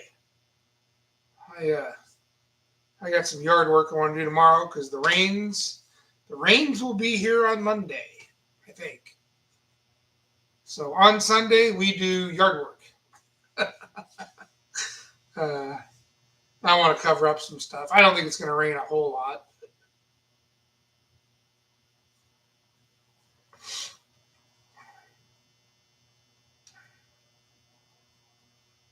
Dean.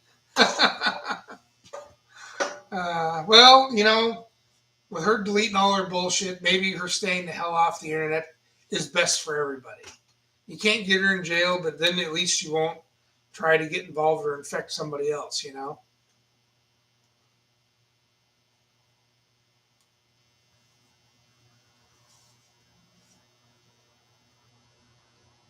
I bet you are. Well, and you know, hey, you deserve it. And you should be. I'm just glad you're doing as well as you were. 'Cause, man, shit didn't look good. So I'm happy it all worked out. And sounds like your old lady's definitely 5 stars and a keeper. Your new old lady. So I'd say you've turned out for the better.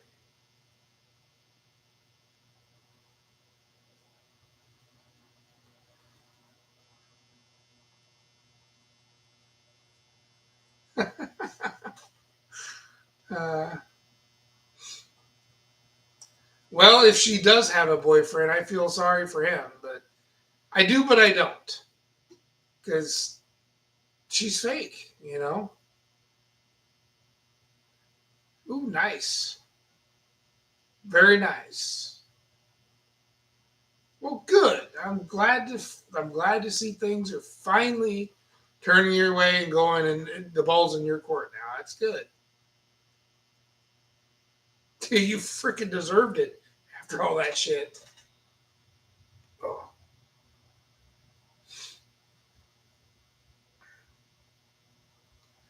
Well, you know, religion's good and religion's bad. It depends on how people use it. There's people that use it for nefarious reasons. They're fake. They hide behind it, and there's some people that use it for its intent. You know, or some people need a reason to believe, and you know, whatever. I don't. I'm not going to knock somebody for religion. I just, it's not for me. You know. Well, Jesus, I would hope she's younger than you. You're older than dirt. Well,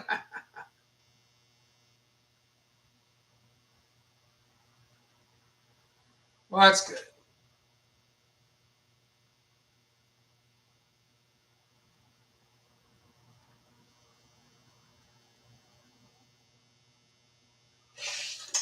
That's good.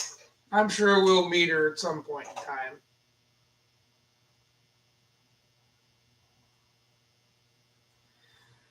Right. And that's it too, you know. Sometimes people twist and distort what to believe. You know, that's just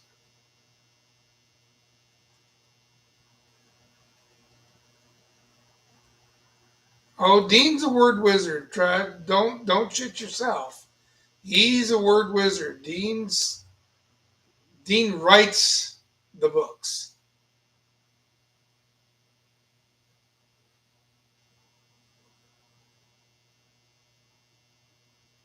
And you know, there's nothing wrong with religion. There's a lot of people that are true to it and their life's guided by it. Fine, whatever.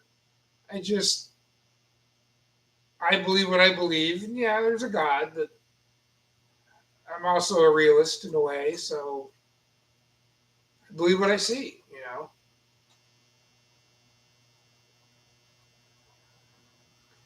know, Dean's a good dude.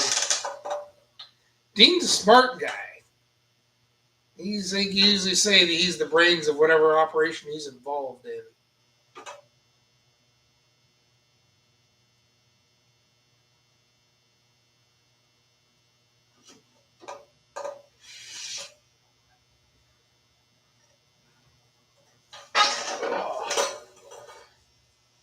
All right, fellas, I'm gonna call it a night. I think.